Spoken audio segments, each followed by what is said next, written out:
Good evening. Welcome to the regular meeting of the Villa Park City Council. I hereby call the meeting to order. Jared, will you please call the roll? Yes, thank you, Mr. Mayor. Councilwoman Fasenelli. Present. Councilman Mills. Here. Councilwoman Polly. Here. Mayor Pro Tem Barnett. Present. Mayor Reese. Here, thank you. Today I would like to ask Terry Elmendorf if she'd be so kind as to lead us in the Pledge of Allegiance. Please join me in honoring our flag. Ready, begin. I pledge allegiance to the flag of the United States of America and to the republic for which it stands, one nation, under God, indivisible, with liberty and justice for all. Thank you, Terry. At this time, I'd like to ask all those in the audience to please silence your cell phones or turn them off if possible. The Villa Park City Council and staff welcomes you to this meeting, and we encourage your participation. If you wish to speak on an item contained on the agenda, please approach the podium at the time the item is being considered.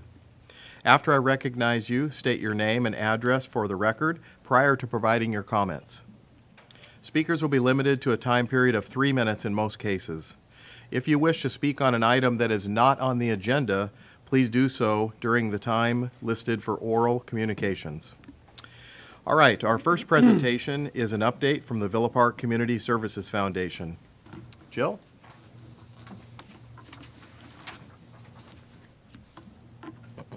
Good evening.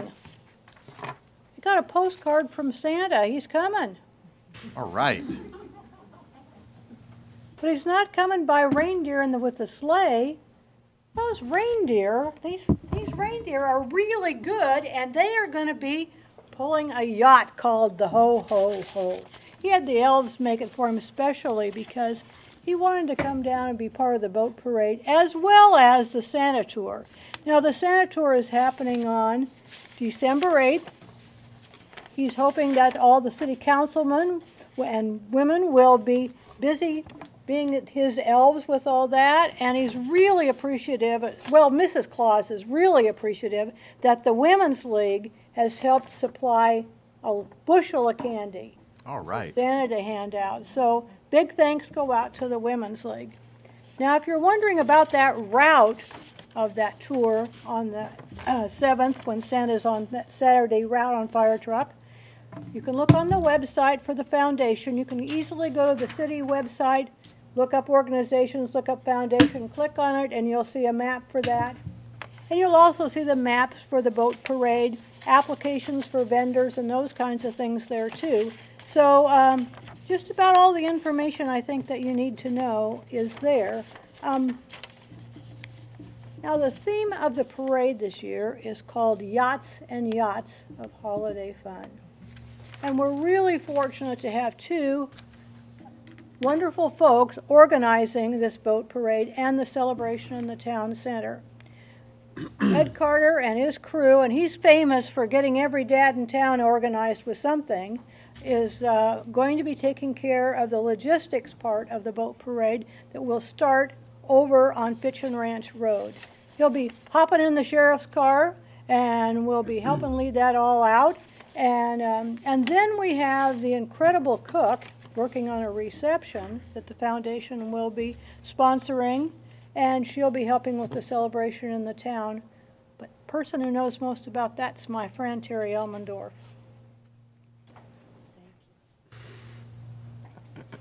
Yes, we do hope that everyone who watches the parade, we know that there are lots of families who set up their lawn chairs in the front yard and like to invite friends and neighbors over to watch the parade. And we hope that everyone plans to come down and join in the celebration. We are going to have food and entertainment and just lots of fun, some activity booths for the children, and then the awarding of the trophies. So we hope everybody, oh, and this is the trophy in case no one's ever seen it.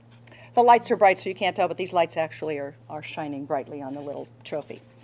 So, as usual, every time this year, I have a little song that I like to share with the city. So I will do that at this time. Grandma got run over by a speedboat crossing the street in Old VP. You may think they can't sail boats on asphalt. As for me and Grandpa, we believe we were settin' in our lawn chairs while the boats went sailing by. She saw her neighbors had some eggnog and decided she would give some a try. She started crossing the street when a boat with a very friendly crew sped by and swept up old Grandma, and she fell back into a sea-doo. Oh, Grandma got run over by a speedboat walking across the street in Old VP. You may think you can't sail boats on asphalt. As for me and Grandpa, we believe we had to rescue Grandma. To the town center we did go, passing all the lovely entries. The city streets were all aglow. They had food, games, and crafts there, and entertainment that was great. Then the awarding of the trophies started about 7:45. Oh, Grandma got run over by a speedboat walking across the street in Old VP. You may think you can't sail boats on asphalt. As for me and Grandpa, we believe it was time for the tree lighting by the Grand Marshal for the year. So for Roland Wedemeyer, let's all give one big cheer. Big cheer! Oh, Grandma got run over by a speedboat walking across the street in Old VP. You may think you can't sail boats on asphalt. As for me and Grandpa, we believe everybody. Grandma got run over by a speedboat crossing the street in Old VP. You may think you can't sail boats on asphalt. As for me and Grandpa, we believe. See you there. All right.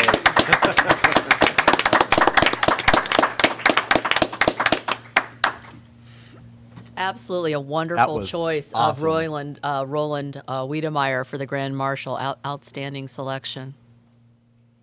Very good. Thank you, Terry. That was fun. Look forward to that event, as always. All right. Our next presentation is Orange County Fire Authority. I don't see the BC here tonight, so we will skip that and we'll move on for the Sheriff's Department. Lieutenant Gunzel.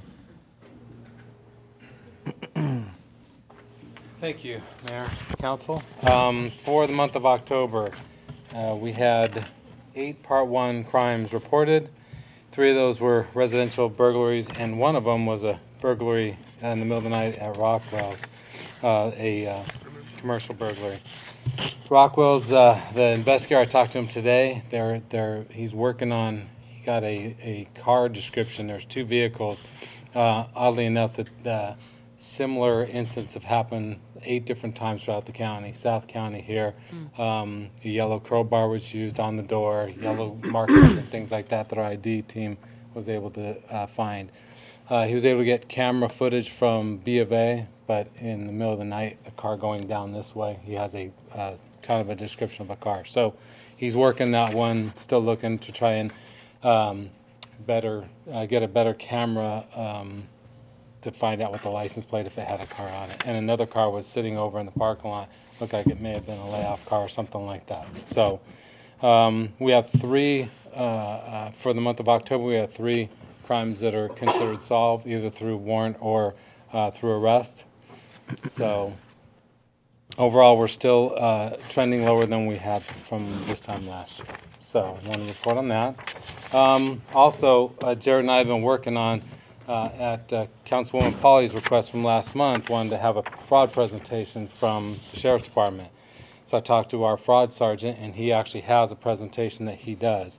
December 5th, Jared and I looked at the calendar and picked a date, and Jared had the great idea of there's a gentleman in town that owns his own shredding company. So he's going to provide shredding up to 4 boxes for each individual. Come watch a presentation by our team, and then afterwards your documents can get shredded for free. And we made posters for one for the banks. You're going to put one up, and we're going to put one up here, and we'll have more of these things. But December 5th from 5 to 7 in here in City Hall. Well, so we have any questions for me? No, thank you very much. Looks like an excellent program. I know it was very well attended a few years ago when we did it. It's good to remind ourselves of how we might be vulnerable and how we can protect ourselves and our Especially identities. this time of year. Yeah, you guys did a great job the last time you did it, so I look forward to it as well. Yeah. technology changes and these crooks figure out new ways to do things, and Yep. we need to be educated. Yep. It's great. And it's a great idea to bring Shredwise. It's Shredwise that you invited, correct? Yeah, because it takes a lot to sit there and shred everything when you can bring boxes and get it done all at one time. Wonderful of them to participate in that way. Yeah, hopefully Great. we get a good car. Looking forward to it. Thank you. Okay. Thank you, Rob. All right, now we move to the time for oral communications on matters not otherwise appearing on the agenda and within the jurisdiction of the City Council. If you wish to address the City Council, please step to the podium and state your name and address. Oral communications will be limited to 3 minutes for individual speakers. Do we have any speakers tonight?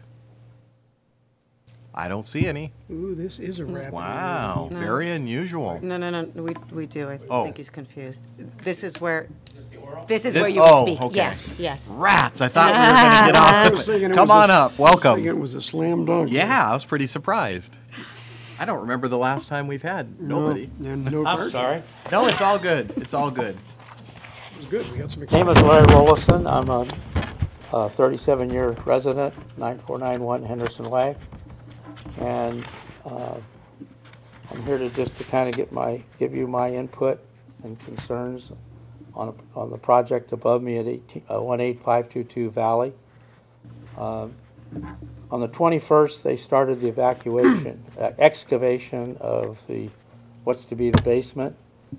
They immediately ran into a lot of problems with the dirt, and they had big boulders, 2 and 3 foot diameter boulders they had to dig out. They have moved the excavation has gone vertically straight down from the wall. It's down about 6 feet in spots, which is beyond the code.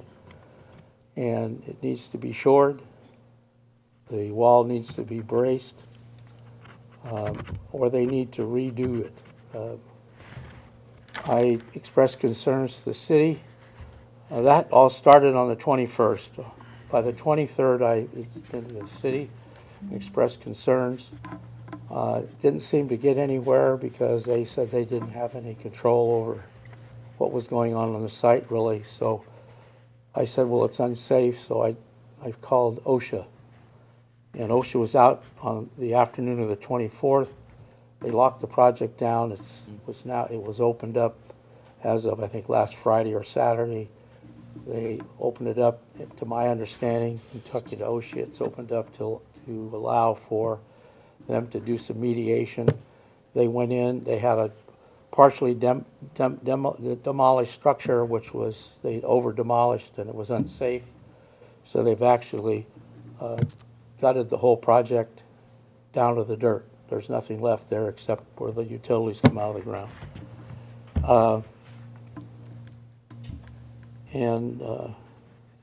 In my talking with OSHA, the district manager, he said there's approximately 19 safety violations that they wrote up the owner for.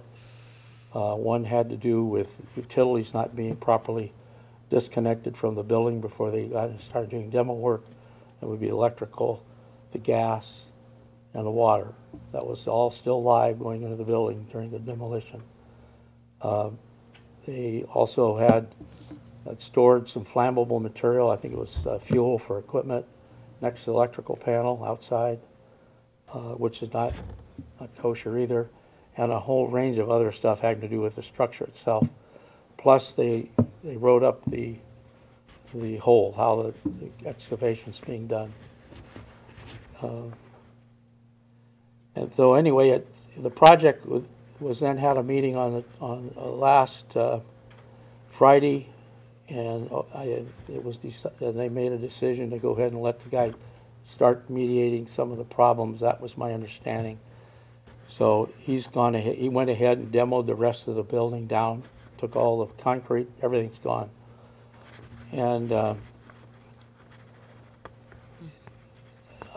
I don't believe they're supposed to do any more excavation until they decide what they're going to do about what they did. My understanding is they're supposed to they're probably have to backfill and repact, and then come with a solution as to where that room can actually be put. According to the code, and according to the engineer, you can only have 4-foot vertical wall. in the ground before you have to either shore above 4 feet, or you've got to run a slope at 1-to-1 around the, so no, you can have anywhere in the construction can have more than 40 feet vertical in the ground. And they were also supposed to have a geologist, the engineer on site during all this work. He was never contacted. There's been nobody out there to really approve or discuss what they were doing. As a result of the meeting Friday, the owners hired a contractor, a small contractor from San Clemente, to come in, and hopefully he knows more about codes and procedures and so on. I don't know what the status with the engineer is. He told me that he had tried to contact them on several occasions, and the guy either didn't have time or was going to call him back and didn't. So there's no engineering supervision on that project. That's not something the city's supposed to do. They can't be on the site, 8, 9, 10, 11 hours a day, but that's so on. So anyway, on the 16th, they started the final demolition of the building, finished it yesterday on Monday, and the Cal OSHA investigation is still ongoing, and they'll have a report to give to interested people probably sometime early December. All their findings and what they've asked the owner to do. Can I interject one moment? When Cal OSHA stopped them, was the city notified when they stopped? Does Cal OSHA notify the city when they issue a stop permit? I don't know what the notifications were. Right, I think I'm asking. But all I know is, Cal OSHA locked the fence. Okay, so they stopped. They stopped the work. So They stopped the work because the work was being conducted in an unsafe manner. Correct. It's not because it was unpermitted or not because of the new home that was being completed. It was just being demoed in an unsafe manner. So that's what Cal OSHA was out there for. They did not contact us. Our building official actually contacted them once we were notified by Mr. Rollison. Yeah, I told Bill Talon that OSHA had been out there. Okay. They responded so fast. When I called them, they were there that afternoon, and they went through the whole they did a complete site inspection of everything and wrote it up. Now, what the result that's going to be, impact on the owner, I don't know, but we see it. Well, you guys should get a, or if not, you should request a copy of whatever they found. Problems that I see that are going to continue is we have an owner-builder who it's obvious by just so far what he's done. He gives lip service to the city, he gives lip service to people around, but he goes and does this. Whatever he wants to do, he does himself. He doesn't even go follow the own drawings he paid for. He ignores restrictions. So far has ignored the code on both the excavation and on the demolition. The basement still is my big headache because my best estimate, it's going to be a 14-foot deep excavation. The finished size of the building is 37.5 feet by 75 feet. It's about 2,800 square feet. That slope is about 18 foot high. It goes down to my property. It goes on to my property. So he's almost going to be level with my property, my lower property, with that building. And it's right now it's right on the property line, right up against the wall. The wall, there's some caving going on underneath the wall. The caving, I don't think the wall will survive unless they do something fairly quickly to fix it. I'm also, as the project goes on, I can see the same things happening when it comes to the grading. You're supposed to have continuous inspection on the grading by the engineer, And he doesn't, to my knowledge, has not contracted anybody to do that. The excavation on the basement, he's supposed to have, he's supposed to either, like I said, slope it 1-to-1 above 4 feet. So that would put about a 10, 11 foot additional area required around the finished building size. So that building is too close to the property line to allow that backside. So he would have to shore or do something, and I don't know how you shore 16 feet and then get it out of there at the back of somebody's property like that. I guess they can get a crane. They have to crane it out, yeah. to do That's that. how to do that. But it's going to be quite a trick, and that's going to be very expensive. I'd like to know whether or not all these contractors that he's hired have been permitted for our city. Well, And I'd also like to know why he doesn't have a outstanding wall, because this is supposed to be a renovation and not a new building. Obviously, right now, it's a new building. An outstanding, I think the guy's just generated himself about $40,000 worth of property tax a year, what he's done. So, the I'm very, original permit was pulled under owner-builder, which is completely legal here in California. You Yes. can Oh, do yeah, that. no question about that. Since then, the permit has been pulled by an actual contractor. And Bill Tarrin does verify that the contractors are licensed and bonded and, approved and in good standing with the California Contractors State License Board. Yeah, I'm talking about the we checked subs, that out subs as today, well. That's true. The subs as well, because obviously he's got subs in there that we don't know about. But his total volume, I don't know what he's planning to use that guy for. Originally, yes, the subs, I can't speak to that. This new subs, and now that OSHA's watching, I can guarantee you it will be by the book. The contractor's risking his livelihood on this now. So it's no longer owner, builder, now it's contractor for the whole project? Yes. Well, I don't know if you know that for sure, but I don't know he's going to have. For the portions that have been electrical- permitted Yeah. at this time, yes. Yeah. I don't believe we I have. think a Mr. permit- a Ellison's building concerned that permit he's for- overreaching his permit, is the Is Bill issue. going out there often to take a peek, or? Yes, this has With been. all this information here, it sounds like we should be. We've followed this for the last month with Mr. Ellison. He's been in daily, weekly to talk to us about this. So everybody's well aware. It's Okay. on Bill's radar. It's on Akram's radar.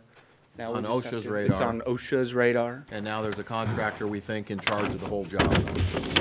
When we approved this, didn't we approve it with a geologist on site? I remember discussion on it, but I don't know what the yes. final was.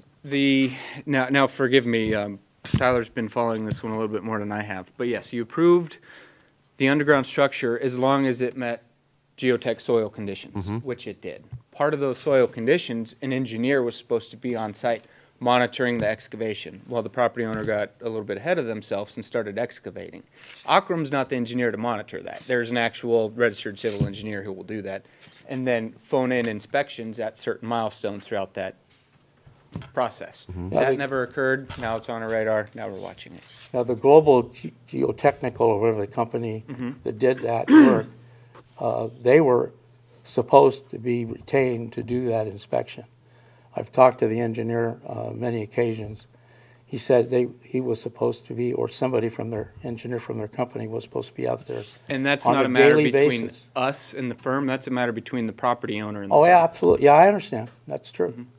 Yeah, but he's when, not done that. He's not, he's established a pattern throughout the first part of this project where he just ignores that kind of stuff. He ignored you guys. Absolutely. by- And I don't want to get into dialogue, but they're going to make it right. I understand that OSHA is making them fill in the hole, compact it again, and then if they begin to excavate, an engineer's going to be out there monitoring it. Okay. And that's what we're going to verify. Akram's going to verify. Would it be appropriate to have a letter sent from the city of Villa Park to them, making them aware of the fact that we know of these issues and reminding them, just to let them know that it's totally on our radar and we're not really happy that they may not be following proper procedure or even the proper permitting, and the qualifications under which we provided Yeah, that. we can put that down in writing. So this is really surprising to me. One of the things that he said, and I'd like us to get some sort of report on that they're building right on the property line. Well, I know that's not permittable anywhere. Well, So- the thing about the basement, it's always been a sore point with me because the basement is shown on two drawings. There's the site plan shows a basement with 5 feet from the property line. Well, that got my attention up, and I've been here several times before on that. Then the depth and the type of digging that when I talked to the engineer, this goes back several months ago, he said what had to be done on that excavation. And you can't put that thing 5 feet from the wall and meet that requirement unless you do shoring. And you just can't dig it 14, 15 feet down and then come back and do shoring. You got to do it as you go. Right. And then you've got to figure out, you've got to be able to get back in behind between the shoring and the wall you're going to construct so you can build the wall. You got to properly treat it for moisture. You got to do all this stuff. There's a footing required all the way around the perimeter. It's about 2 foot thick. So you've got to have 2 feet plus the thickness of the slab. That's 2'6", and 11'6" is what the drawing, the elevation, the other drawing that's in there, has 11'6" ceiling, or top of the basketball deck. So that's 14 feet. So 4 feet, you have to go back 10 feet on a slope 1 to 1. You have to be 14 feet just for the digging portion. Right. And then you got to allow enough space for probably 3 feet or something around. I just think it would be a good idea for us to start a paper trail, an official paper trail, instead of, I know how sometimes we just kind of say things verbally. I think it'd be a good idea in this project, and I'm sure the city attorney will. I'd like to say one more thing about the Okay. excavation. The pool Way to start. they're planning to put in is probably about an 8-foot pool deep. They're going to have to dig down probably 9 feet. The report says that the edge of that pool excavation has to be 20 feet from the property lines. So here we've got something that's 5, 6, 7 feet deeper. That is right. Basically, now it's on the property line. Yeah. Excuse me, I'm assuming that in order for them to get a permit on this, they had an engineer figure out if all this was going to work. There's no design in the drawings for the basement. Zero. What about the pool? The pool is covered in the geological drawings.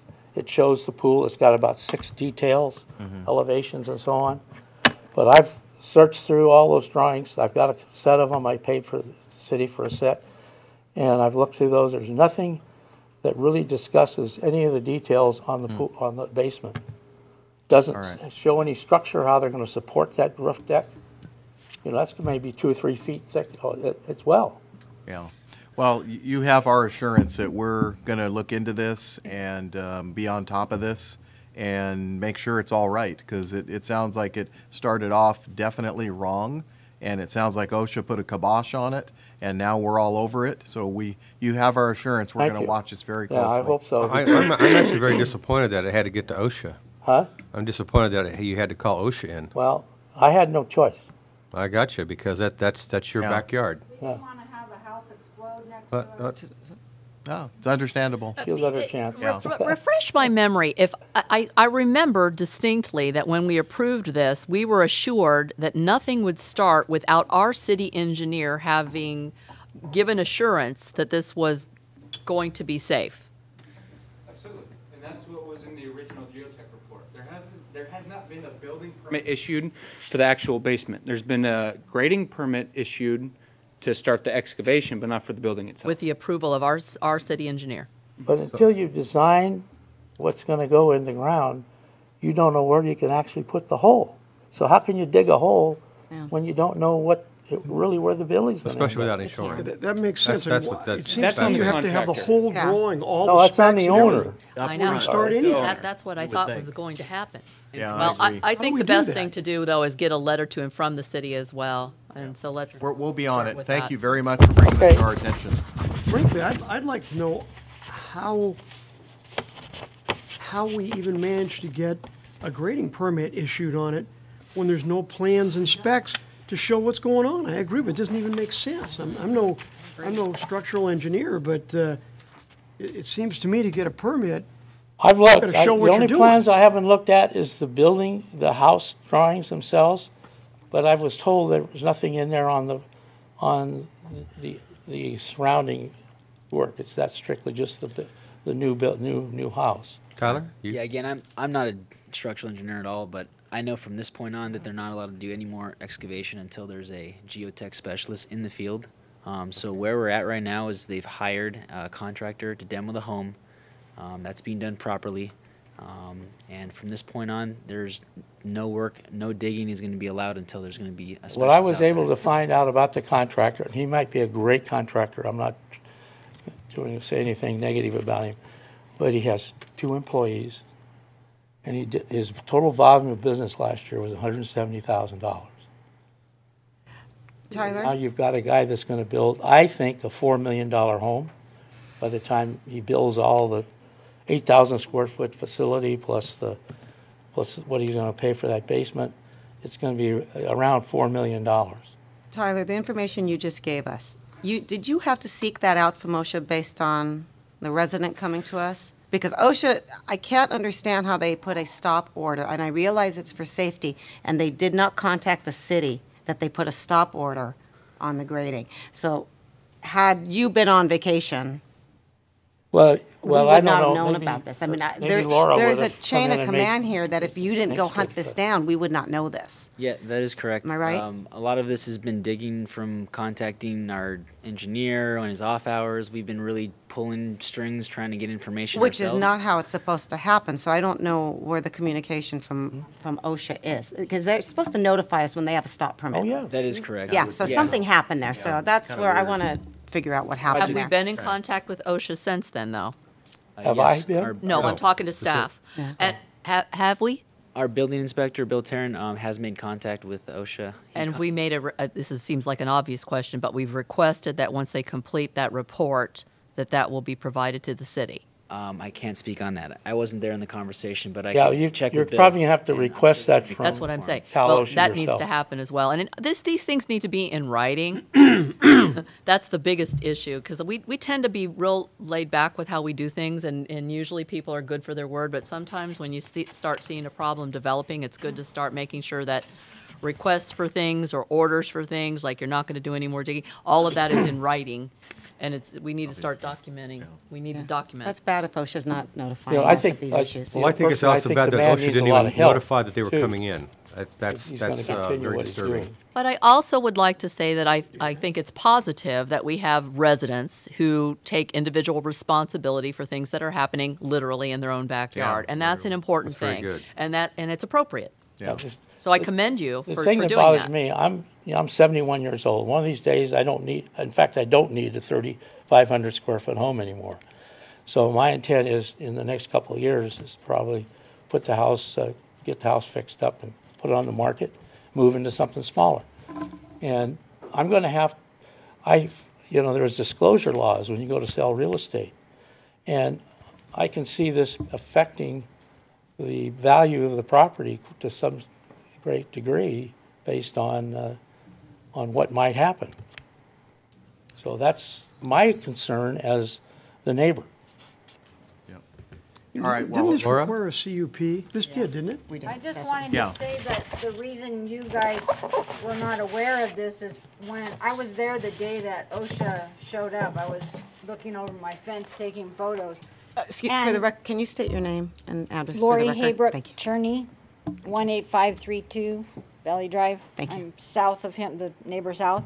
And I happened to be looking over the fence and OSHA showed up and she happened to talk to me. And what I had told her, I said, do you know who the contractor was? Because I was trying to get the contractor's information because I saw what was going on over there, and actually Peggy, his wife, had called me because my yard is on the side, so I can see this view of his house. They're behind down. And she asked me, she goes, I think they're digging too close to the wall. Can you look? Because from my view, it looks like it, but I can't tell. And I looked over, and sure enough, it's like this far from the wall. I was, are you kidding me? So I went over there to ask them, anyone on the property, is there a contractor here? I said, I need the contractor's name. Now, you know, any project that's going on, there's somebody that would say, oh, well, you need to call so-and-so, or usually they have a sign out in front, you know, for the business. This is nothing. This was nothing. It was like a secret fence around it. So I couldn't get any information from them for the contractor. Well, when OSHA showed up, I asked her, I said, did you find out who the contractor is? She says, we have no information on the contractor. And I said, did you call the city? She says, the city doesn't even know who the contractor was. That's what she stated to me. Wait a minute, how come, Well, as owner. how did she know the city doesn't when they didn't contact the Because city? I guess they called the city. And maybe this is what she said to me. And I said, yeah, I couldn't find out who the contractor was either. Okay. And Didn't have a contractor at the time. Yeah, it was, the owner pulled the permit. so maybe when he called the city, they said, well, we have to find out or something. I don't know. You know, I wasn't on the conversation. She just told me that. And I said, you know, do you see some problems here with this hole? She said, oh yeah, and a lot more. And I really wasn't aware of the other stuff because I'm not a construction person. Yeah. And when he told me, and after I found out, I was livid. I thought, all it could take, someone saw on something wrong and spark something there, and we would have had this major explosion. Or, worse yet, one of those guys getting killed or hurt on the job. Then you guys would have had to be involved in that. And so what really started this is we had a conversation with Diana and Greg and said, at the very beginning, keep an eye on this guy because he was shut down already. First time he went in there and he took the chimney down, and then things stopped. And that's what we asked. We said we wanted you to keep an eye on it. And I realize that probably 99% of the people around here who do a remodel or build do follow the rules and do everything. And why, you know, you don't want to go and bug people. I realize that. But when, the two neighbors come with concerns, I think that makes you think, okay, well, let's just check and see what's going on. And, you know, I even called the owner because he had previously given his number, and he brushed me off too. I mean, I'm too busy, no. So I knew at that point that there was something going on. I said, okay, not this. And, you know, they did the demo, finished it up today. They did it in, 3 days? The guys who the owner hired to work on the house have been doing it for over a month and a half in little bits and pieces. So we just wanted you to know in the beginning that we were afraid something was going to happen, and it did. So Okay. he really, even if you send a letter, you need to follow up on this guy because I've completely lost trust. He has told me numerous lies, same with him, and I don't trust him. Okay. I mean, he brought that on himself. I gave him every opportunity, but, you know, that's All right. That's all we Well, have. thank you Laura. both for bringing this to our attention, and I promise you, we'll be all over this. Jared, please keep us up to date on this. This sounds like possibly some ball drops. I'm not really sure. It sounds like a real mess, honestly. So, I don't know. We need to be all over this I'm a and make it little right. disappointed that we haven't heard about it. There's a lot of I'm weird not sure what things. happened. We didn't have a CDC meeting this month because I figured there was nothing on it. But, you know, this has been going on since the 21st, 23rd, and it's the first I've heard about it.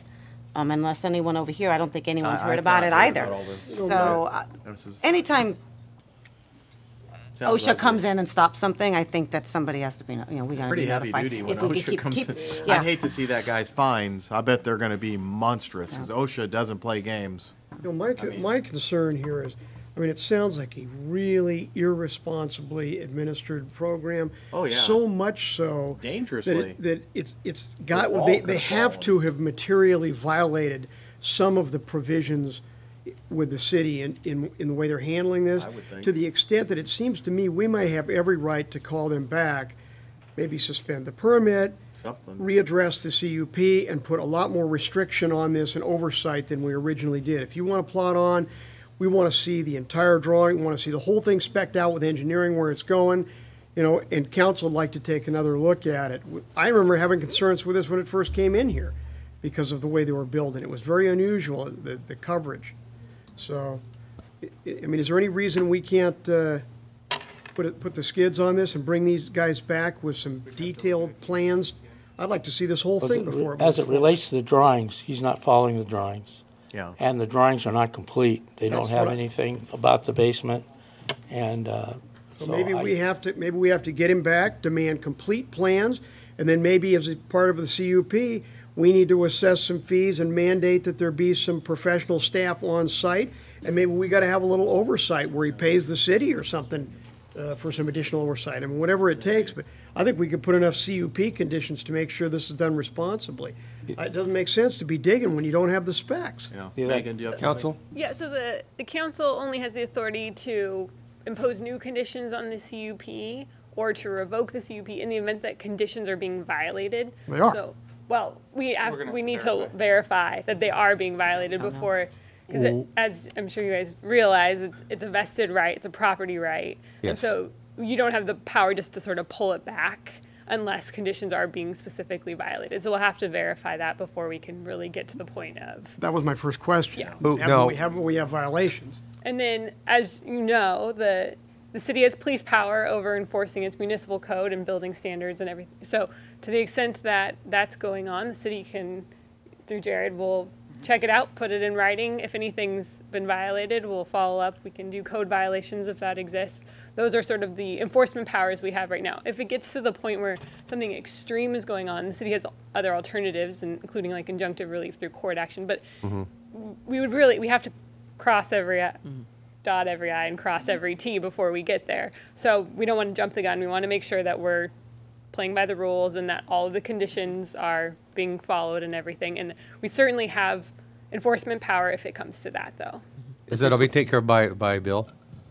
But, the entire team's part of this. But who's heading I've it up? been very loud. Okay. Building inspection and then outcome is on the grading inspection.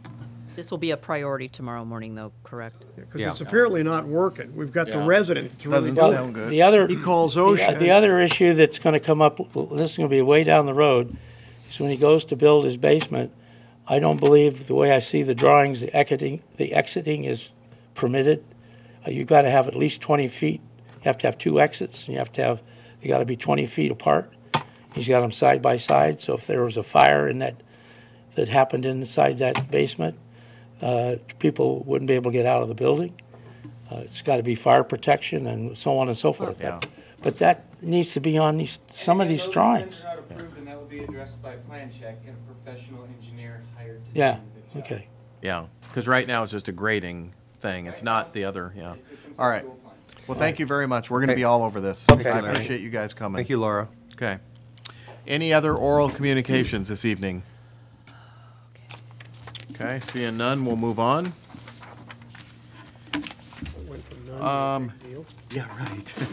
Okay, we'll move to public hearings. Our first hearing is to consider the first reading of ordinance 2013-583, extending the sale and use of Safe and Sane fireworks through next year's holiday. Jared, do you have a report?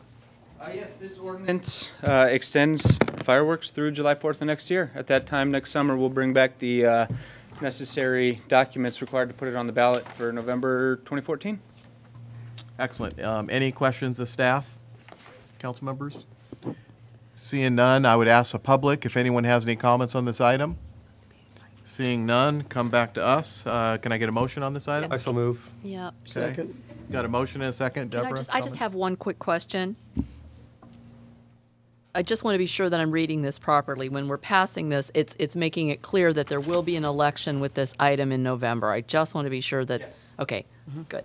And I'm perfectly happy It's right with here, it. the Yeah, I know. It's I read there. it. I Yeah. just want to be sure that I'm reading it properly. Okay, we have a motion and a second. Jared? Sometimes English doesn't count. That was a unanimous vote on that election, if you'll recall. Yeah, it was. Yes, I do remember Yeah. that. Okay. I remember that. We're ready. Jared, we have a motion and a second. Actually, can I follow up real quick with the council, just to Yes. clarify on the intent of the vote? The intent is for the vote to be a binding decision through the electorate, through the public vote. It's not intended to be an advisory vote. There's Yes. Correct. It's alternatives, intended to so- be It's a a for binding real- vote. Third year and beyond, yes. Yes, correct. Yeah. Thank you for the Yep, clarification. yep, yep. And then, can I get a motion second again? I apologize. moved. Greg made the motion, and I Rick believe seconded. Rick I seconded it? seconded it. Yeah.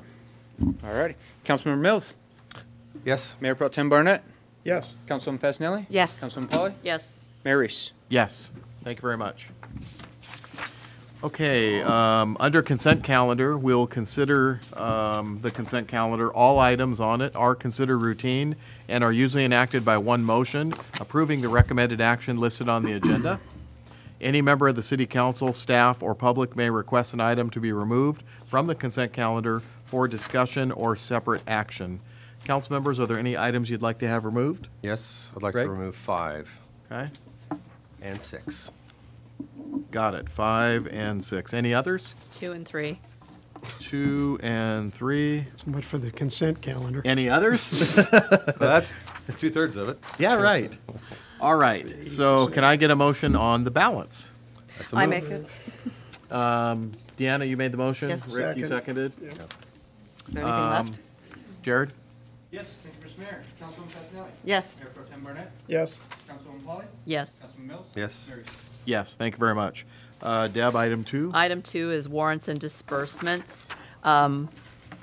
On page 2, I had a question earlier in the day. Jared did not have an answer. I hope you had time to get the answer on, I'm not accustomed to seeing California Edison under Public Works for 510. Did you figure out what that one was? Yeah, this was for our street lights and our sprinkler systems, our automatic timers. Okay. Oh, that's relatively new that they're on automatic timers, the sprinkler systems? Sprinklers, yes, median island sprinklers have always Okay. been, some are on automatic timers, others aren't. Okay. This bill pays for that, pays for street lights, pays for traffic signals. Thank you.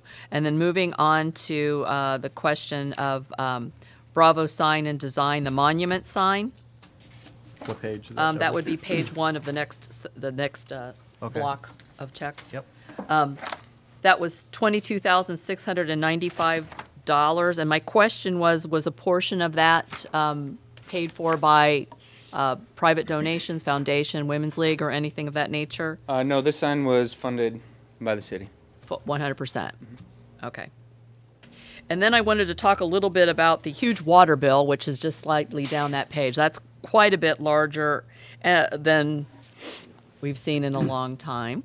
And it really wasn't in the heat of the year. So that surprises me somewhat, over $5,000. And I think I wanted you to explain to me again why one of the meters. So Evergreen Circle is the largest consumer of water. That meter is Villa Park Road and then the Wanda Greenbelt and inside of Fitch and Ranch Road. It went up considerably, $500 to $1,000 over the last couple months because we are told Serrano Water District swapped out their meters and now we're getting a more accurate reading. Yes, indeed. Well, Could we tell them to put the old meter back? Absolutely. You can save some money. Yeah, that's heavy Stay away duty. from my house. Yeah, bring it to my house. I like that. well, that is quite a jump. I mean, it was pretty hard to ignore that jump. heavy duty. And I don't know if you wanted to talk a little bit about this letter that just came in, this email, kind of simultaneous to this, because it has to do with that Wanda Greenbelt area. I mean, we've always known, I've always been paying attention to this meter, but this is huge.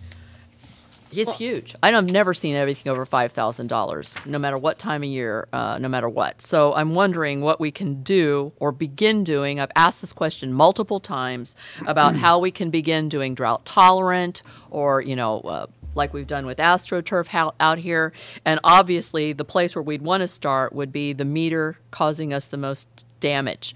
And now it's really causing damage, so it's gotten worse. So I think we need to talk about how we're going to deal with this. It's not going to get any better. It's going to get worse unless we deal with it. I don't know if you wanted to share this email, Sure. Deanna. why don't you do it? We had the dog adoption a couple weeks ago, and where we had that was on the Greenbelt, which was along Wanda. When we had our last foundation meeting, the foundation members brought up an idea that they brought up in the past of a park that was there, and they wanted to ask the city if we want to put some benches there, a drinking fountain, a dog drinking fountain, and just an area where people, when they walk their dog, could hang out. And they wrote an email to us asking us to put that on the agenda. It did come too late to put that on the agenda, so I've now supplied it. I think that it's a wonderful idea to have a drinking fountain and to have an area of rest, not necessarily benches because it's an open area, but I think we should put this on the agenda the next month and come back with some ideas of having a drought-tolerant green belt with plants, possibly some astroturf, possibly some trees, but something that removes the majority of the grass that's there. And I think that that would be something that we need to discuss the next month. Right, and looking at this water, and I already had pulled this water bill before I saw this, this email, and I've brought this issue up before, but I think it's a really good time for us to get serious about looking at it as a plan for the future in the coming year. It wasn't just especially if the foundation is willing to put some money up, but not just to add benches. It needs to be to restructure how that entire area is designed with the water usage. Sure. Trees could probably stay. Brad's brought this up before. Those trees are so old, the root system is quite deep.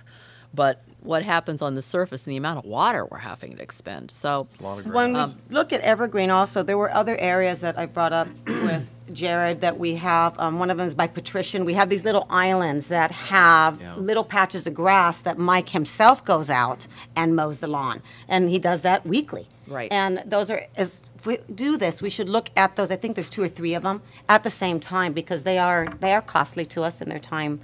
So if we can put that on the agenda next month and we can discuss it and come up with some ideas. Okay. Well, in our budget, if I remember, we had like 10,000. I think we bumped it up to 20 over, or did it stay at 10?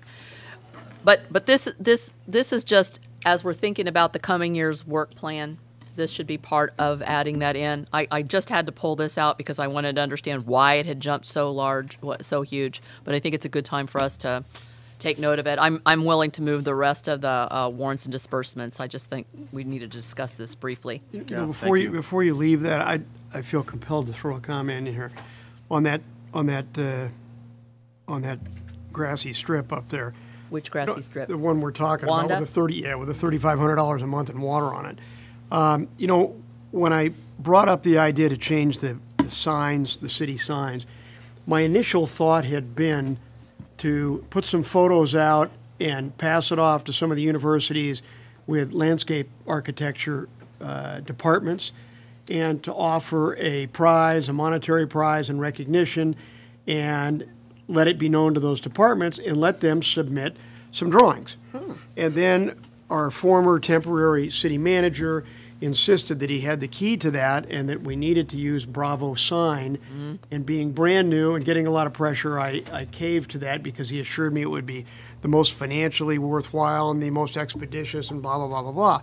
And now that it's all over, I frankly would never do that again. I never would have acceded to that, and I would have gone with the old plan.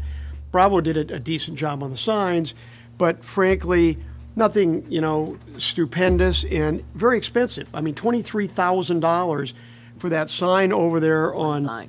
One sign, 23 grand over there. Of course, that's also running electrical trenching and all that. No, that's one sign. There's no electrical That's also in. running the electrical to it. No it's not electrical. just the sign. It's 23 grand, and it's a sign. They cut a little strip of the pavement out, and they put that little thing up. Frankly, I think it's too small. But, it looks okay. But $23,000 is an awful lot of money. I mean, an awful lot of money. A fraction of that, you could do that in private party. I realize we have prevailing wage issues. It's a lot of money. It's something they had done again and again. They got down to a science. Every time it's been a little more efficient. So frankly, I'm just going to suggest, just bring that up as background. My suggestion is going to be that one of the things we consider, and I want to throw it out just so you can think about it a little bit, is that we pursue that type of concept for the redesign of that area down there because this water efficient landscaping is a big deal. It's a big deal in the schools. It's kind of where the industry's going. And I think if we offered a few bucks and we put it out to some of those schools, we got very little to lose. We get a lot of drawings. We get to look at it, pick something nice, and we can move on. And we could put a fair amount of money into that and easily cost justify it. I don't think we need to worry about squeezing the foundation or women's league for this. That's a big ticket item. It's costing us, $40,000, $50,000 or something like that a year in water. Let's throw it out there, offer a few grand, whatever it may be, $5,000, whatever it may be. Let's think about doing that, giving to those landscape departments, giving them a timeline, just like the X Prize stuff. The government's moving toward it in technology areas. Let's see what we'll get. We'll get all kinds of drawings. and we'll pay for one of them that we like. And, you know, we're not going to spend all this money, then we'll go out and get a contractor to do it. I mean, it's not that complicated once you know what you're doing. Well, I think we do need to think, we need to be budget conscious as well, though. You can spend that's a big chunk of land. You can spend a lot of money on drought tolerant landscaping. So it's worth pursuing later on when we're getting into our work plan for the coming year. City of Anaheim did a Just throw it out so we can think about it, so I don't have to walk in at the next meeting and pop it on as a surprise, and everybody goes, oh my gosh, I wasn't thinking about that. Yeah. Well, I think it's a great idea, just Yeah, that, I do too. that when you have issues of continuing maintenance is really what we're looking at. That's really what we got to get down to. That's a Something big that's very, dollar very frugal a year. in the end. We get 'Cause crushed sometimes rock, upfront some- we'll pay some out later cactus, in the end. some rock, you know. Do a lot. Easier to maintain if it's grass. I know our maintenance workers hate the Taft meeting islands because Right. they're constantly weeding. Right. It's a lot of work. I know, It's a lot I of believe work. Cal Poly Pomona has a great program just for this, and they'll actually just have a class on it and come down and design it for you, no cost to you. However we do it. However, They can come down and maintain it, too. Hey, absolutely, right? yeah, the cost of putting it But together I mean, I and the have every maintenance. confidence of either Tropical Plaza or Old Landscape or just Somebody. any general landscape architect to come in and design it And for us. even we could even go, Diana's route if we wanted to. But we obviously want to pick off the big ticket item. But we have to remember it's not just Wanda; it's also the medians down Villa Park Road that are sucking water as well. We could go ahead and tick off all these smaller ones by putting. That AstroTurf has looked great. It doesn't have to be mowed. It doesn't have to be watered. You go out and blow it off once in a while. It actually looks pretty good, especially when you're talking about medians where people are flying by, not looking at them anyway. Maybe we mix it up. All right, well, let's bring Anyway, it can back. we move that? Done. It's definitely a big item that we need to work on. I think we should plan, though, No on doubt. looking more at this in January or whenever we have our, meeting for the coming year. Well, I don't mind it on the agenda for next month, but I think that if we do that, just to have the ideas that are there, because I don't want just one idea coming back. I mean, Rick has an idea. It's not like an ongoing placeholder I have an almost, idea. I because mean, this is big. Anaheim Hills has done a beautiful job along Santa Ana Canyon Road, and they did the drought tolerance with, and it's nothing's maintenance free, but is pretty good, and it looks great, and it's utilized. And I think we just need to come back with some ideas, and then they can pursue it in January. At least so we can knock a few things off. I just think hitting the school gives you a chance to get the complete spectrum of ideas from a lot of people. State of the art, with- too, because they're on the They're cutting right on edge. it. It's Yeah. minimal cost. Cutting It's an edge. easy way to get it, look at it, and say, what do we like? All right, can I just propose this then for next month? You've got, it was either 10 or 20 that was set aside, and we hadn't really spent any of that money yet. Have we? It was 10? Okay. Did we spend that money to do the flagpole or any of that? No. All right. So we have a few of these that can easily be identified right away. Let's just bring those. The meeting islands, of course. Pardon? The 10 grand can knock out our smaller meeting islands such as Patrician. So let's go ahead and bring that forward and at least start somewhere. So we've got to start. It's identifying. And then them. get more seriously involved in finishing the rest of this off in January when we put together a plan. Yeah, I'll I'd be like glad to Right. move this item. Yeah, I'd like to get going on it sooner and get Okay. some ideas out there so So- that you can look at them in January. No, I think that's great. Let the school let them send some else. They'll start looking at stuff. Yeah. Okay. Anyway. Okay. All right, we've got a motion on item 2. Do we have a second? Yeah, second. Okay, Greg, Jared? Yes, thank you, Mr. Mayor. Councilman Polly. Yes. Councilman Mills? Yes. Councilman Fasenelli? Yes. Mayor Pro Tem Barnett? Yes. Mayor Reese? Yes. Item 3, Deb. Item 3 is the second reading of our building standards code that we adopt pretty much annually, or whenever they come up with a new set of code, which is pretty much every 3 years, well, sometimes more often. Last month, I brought up my concern about us adopting what is basically a standard code for everybody, everywhere, mostly because it makes Orange County Fire Authority happy. They want everybody to have the standard code. And yet we've got things in here that have nothing to do with the city of Villa Park. We're going to adopt it, even though we know for sure we're never going to have a helicopter landing pad. There are things that are in here that just make absolutely no sense for the city of Villa Park.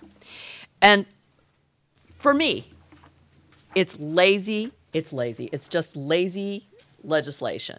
We shouldn't be adopting it just because it makes Orange County Fire Authority happy. We are not here at their beck and call. We should be doing what makes our city happy and what looks best for us. So for that reason, I'm actually not going to approve I'm going to vote against the second reading. Because if we continue to cede all of our local control to people higher up the food chain, eventually there's absolutely no reason to have local municipal councils at all.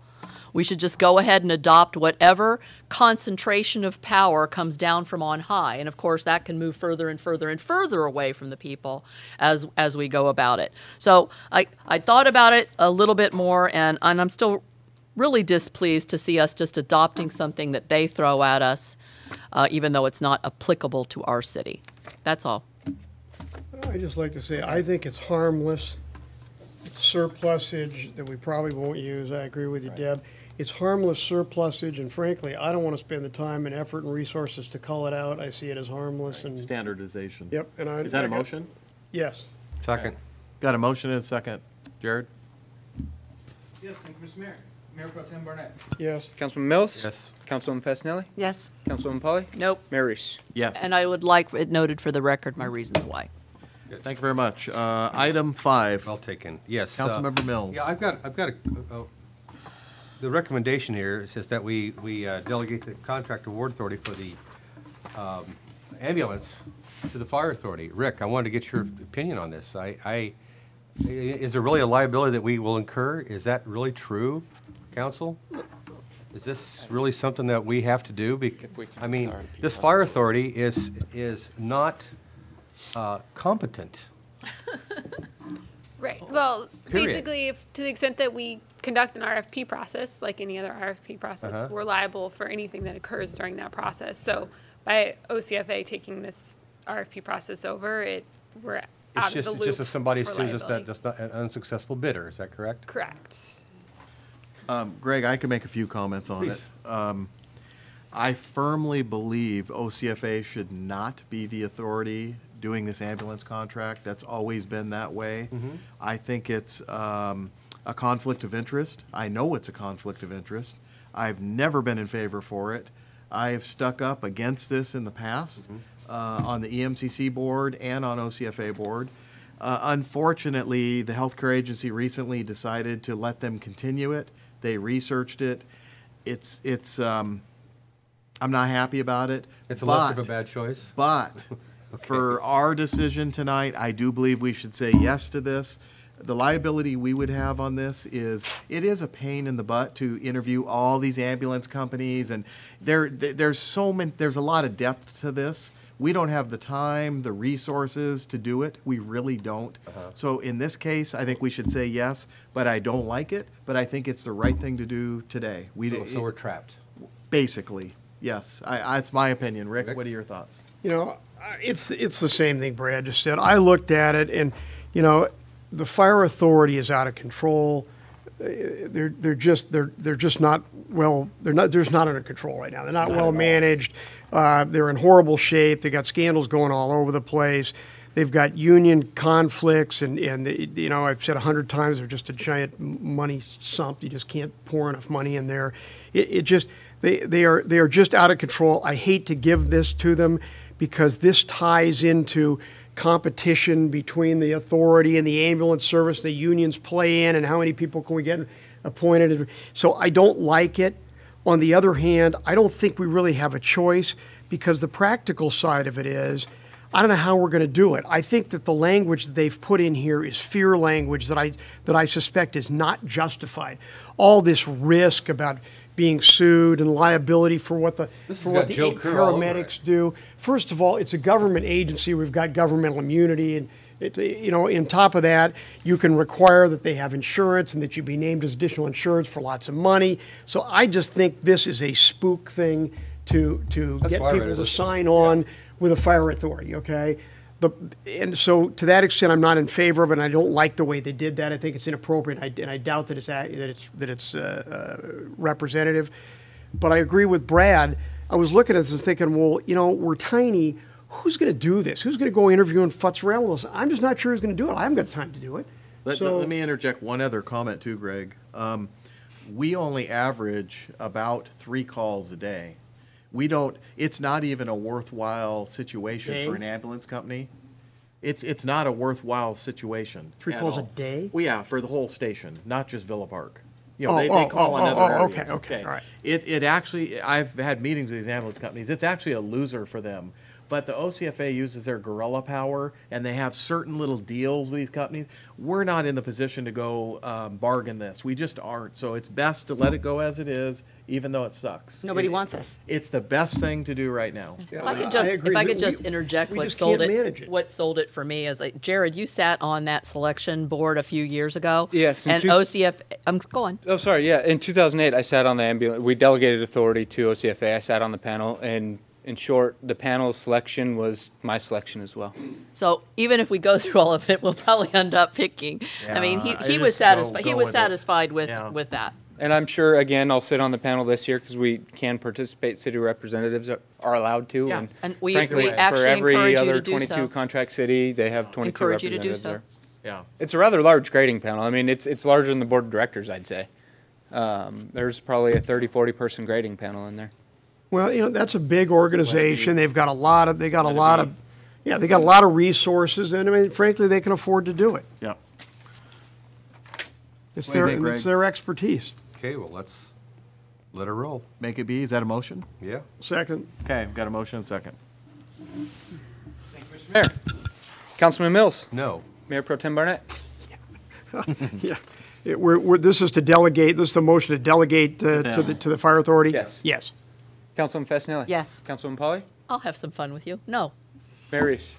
Oh, great. I get to make the decision. I'm actually go, glad Brad. you pulled it, Greg, because it is a hunk. It really is. And the answer is, for me, it's a yes, by the way. But A reluctant like it. yes from both of us. Yeah, But right. it's good to send a message that Yeah, it Villa is. Park is just not altogether sure if we trust them We to sent make him a that. message last month, too, so. Let's just Yeah, keep we sending did. messages. You know? People are talking about it too. are. I've Yeah, I heard know about they it. are. I love it. They're Great. talking. See, I'm telling you. it's a Item good thing. 6, Mr. Yes, Mills. yes, I had a couple of points of order on this. It says that the city employees have 10 days of paid vacation. It's actually 12 in the documentation. If you add up all the days, it's 12 per year, 96 hours. 12 times 8 is 96. The other thing, too, is that we have you're adjusting, we have 4 full-time employees only, correct, Jared? Yes. And there was a plan that you had to have a fifth at some point in time, correct? There was an option. Yeah, I had a Option? plan with 2 different paths. And that did not pan out. I chose another path. Okay. That was my big question about that. I see what you're doing with the rate, monthly ranges. I see what you're doing there. That's well and good. And that's about all I had about that, because I did go through this, and it's tricky, I know. So I just want to make that this noted that it's 12 days a year rather than 10. Very good. Okay? Very good. Yeah, good catch, Greg. And that's basically it on this. And, of course, welcome, Tyler. So, Yeah. Okay. And I just wanted to add a comment to that. We as a council voted, although not all of us, it was not unanimous, to allow our city manager to hire up to 2 more full-time employees. And I would like to commend him for showing restraint and in hiring one, and creativity in finding another part-time, and I guess you would call her part-time, individual who's highly qualified, saving the city some $29,000. That is exactly the kind of decision-making that plays well in a conservatively run city like Villa Park. So thank you for that. Drew, I got a quick question, just because this appears to be basically the same thing we passed last year. Are we just changing the upper range on a couple of these positions? Is that all we're doing to change it? Yes, when we approved this with the budget in June, Ryan Smoot was still the assistant to the city manager. So now we're removing that position and adding Tyler as the assistant planner code enforcement officer. Okay. And the only other one is to bump up the maintenance worker's position. Because as we're giving another percentage back every year, he was at that top range and he actually was losing money. So to make it fair for him, we're bumping it up. So in the next couple of years, he can still. yeah.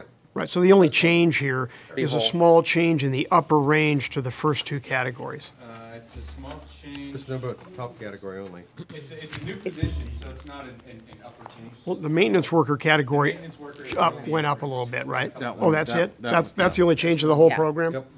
Okay. I move. Okay, so Move. I move we roll this one? If I can make Second it. So we got Second, motions and then. seconds everywhere. I want to Deanna? make just a comment Oh, sorry. to what Deborah said is I commend you for the decision you made, but I also caution it that there is a lot of work to be done.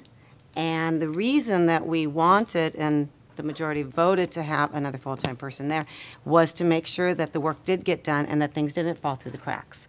So we need to keep that in mind. If for some reason you're sick, you take a vacation, you get into an accident, that this city hall doesn't shut down. Because none of us are coming in here to work and answer the steps in phones in your and shoes, to come in there. basically? And that does frighten me. I actually don't think we have a good backup plan if something happens to our city manager.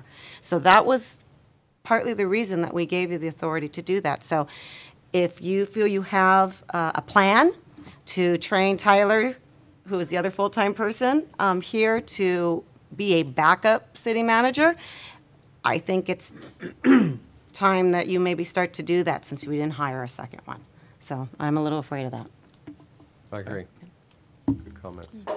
All right, good point. So we have a motion and a second, Jared, on item 6. Yes, thank you, Mr. Mayor. Mayor Pro Tem Barnett. Yes. Councilwoman Polly. Yes. Councilwoman Passanelli. Yes. Councilman Mills. Yes? Mayor Reese. Yes, thank you very much. Okay, under new business, we have a matter to consider of decreased parking restrictions along Fitchin Ranch Road. Jared, do you have a report, please? Yes, thank you, Mr. Mayor. Again, this was agendized at the last city council meeting when the council directed staff to install wrought iron gates along Fitchin Ranch. A couple months ago, we had installed overnight parking restrictions along Fitchin Ranch to address an overnight parking problem. Now with the gates, it's thought that we may not need the overnight parking anymore. Essentially, it was folks coming from the city of Orange parking on our streets and using the access points for a matter of convenience to get back home. Now that we're closing those access points, do we really need the parking restrictions?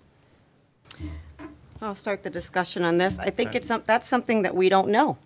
What we have there is we have a long stretch of road, and we've had residents complaining for years of people dumping their cars, parking their cars. There's been stolen cars that are there, and I don't want to assume that because we're going to put wrought iron fence around there, that people are still not going to park there. So I think I'm not going to vote to remove the parking. The residents wanted the no parking. I think we should leave it like that. Put the wrought iron fence up, see what happens. I don't want to assume a pattern's going to change just because we're putting the wrought iron fence on there. It also further, with regards to the wrought iron fences, I think we had a lot of false reports about things happening in that area. We had no record in this city, and we, as a council, we swallowed it hook, line, and sinker, and I think that was a big mistake. But that was just my opinion, and I voted no as against the wrought iron fence closure, so all those gates, and I still maintain that is still it's a bad decision. Any other comments? Yeah, I got some. I have a recollection of residents from that area complaining about the parking restrictions, that it was restrictive on them, that they didn't like it, and what they really wanted was the fence up, and they wanted to use their parking. That's my recollection from the meeting.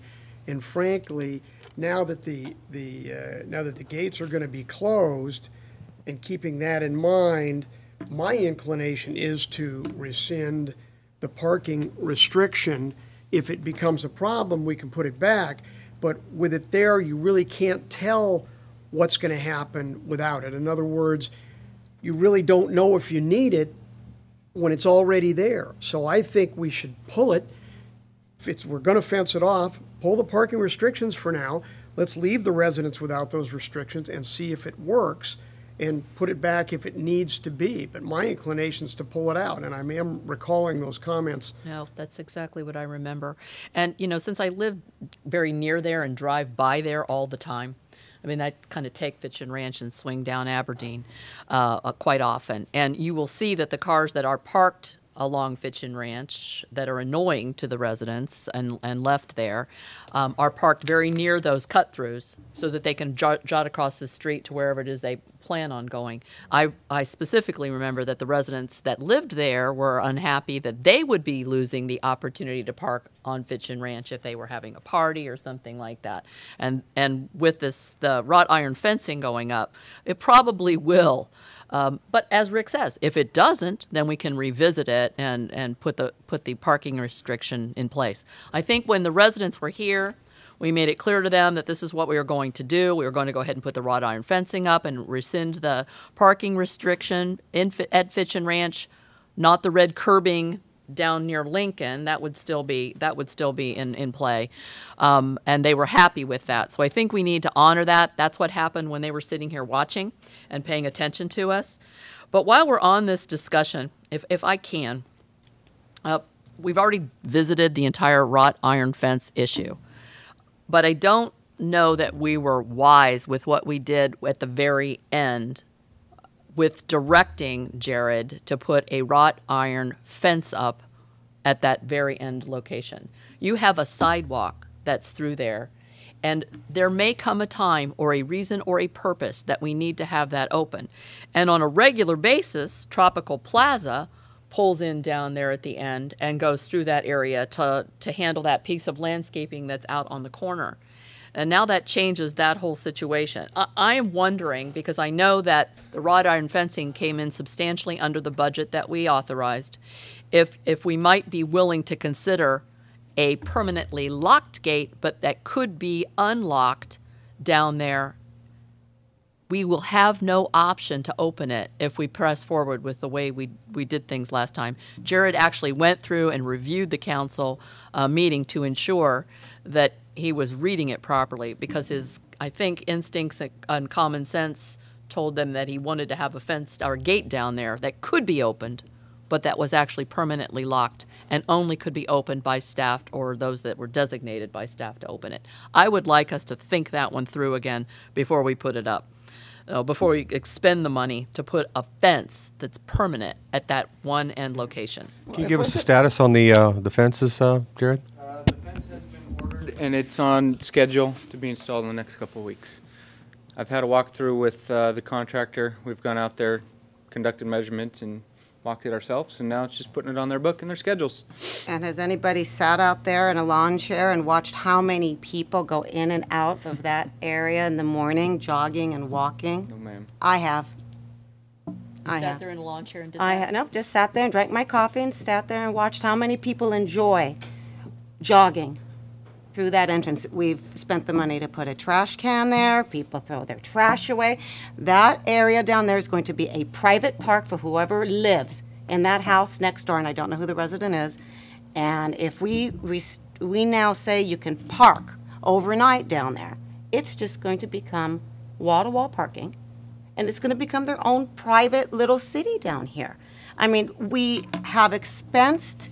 We've already purchased the signs that say no parking overnight at the request of the residents. We had the residents in here who said, if we don't close the end with a permanent fence, don't bother putting the wrought iron fence. Repeatedly, the gentleman said that to us. When we wanted to we actually said, let's put a fence with a lock. No, if you're not going to do that, then we shouldn't do anything. So I don't know where to go here. Well, Deborah's suggestion really isn't inconsistent. She's proposing a gate that can be open, but it's locked, so it's closed. It is, in effect. But it is accessible if the city or for some reason we need access. And frankly, I got to admit, that was my lean initially. And as you pointed you out, did say that. I got all this, and I got tired of listening to it, and I thought, let them have what they want to have. My personal preference would be to put a wrought iron gate, if you want, in there, locked gate, but something where it could be opened and we can do something with it. And if it doesn't work well, or if we want that open, we can We could leave it open for a while just at the end and see how that plays out. And You if know, what you say is true, and then suddenly this gate is up there blocking all the residents, and we have another group of residents coming in, then we can unlock that Yeah, gate. see, we'd unlock And that it. solves So, that problem. If we're going to spend the money doing it, let's do it in a way that gives us some flexibility. What we're doing now gives us none. Well, what about the wrought iron gates that's on Wanda? Those are permanently shut. Are those Yes, good? Are those and I gonna think have that a that's gate? a different situation, because that's where a lot of the problem comes in and out. But what you're talking about are people who are coming in from that and going all along that Oh, yeah. area. Yeah, you just See, pointed that's a that different. out. That's a very different Which is situation. why I never wanted it closed to begin with. It is utilized Jared? by a lot of people. That helped throw me over the top. So I'll tell you, where were we? All right, I'm well, going to make a motion. I've that got we- one little thing I want to add. Greg. I think since those pass-throughs in the wall are also sidewalks as well, why don't you just make them all that way they can be locked? And then if they have to be open on occasion for events or whatever, they can be. I mean, would that be the best compromise? I don't know Council, if we need all Yes. of those. I hate. It hasn't been agendized. Yeah, we understand We kind that. of went a different route. Yeah. It hasn't been Sorry. agendized, so I'm. Well, let's Great open to this up say. to the public. Do we have anyone from the public like to speak to this item? And this is on the parking, Yeah, all we're talking about is parking. right? Parking. That's all. no, Only yeah. action Not we the can gate- not the take. gated lots. Only action Okay. we can take right Okay. now All right. is the parking. So seeing none on that, we'll bring it back to the council. So Jared, I understand, we're talking about something different here, but where could you start or stop where the gates, are going up as far as with a contractor you've already hired? We've hired it, we signed the purchase Order, I can call them tomorrow and see if they want to put this on hold while we agendize. Maybe it for would the- be a hold until we regroup, or something. Either way, it sounds to me as if a fence is going up. It just depends if it's going to have gate access. or no Correct. gate Yeah, That's what it sounds like. Let me ask a question here. Because that was the first issue I thought of when Deborah started talking about it, was this isn't on the agenda, we're not going to be able to decide anyway, and you've already got it ordered. But a council question. We agendized this and we decided to wall off those 3 entrances.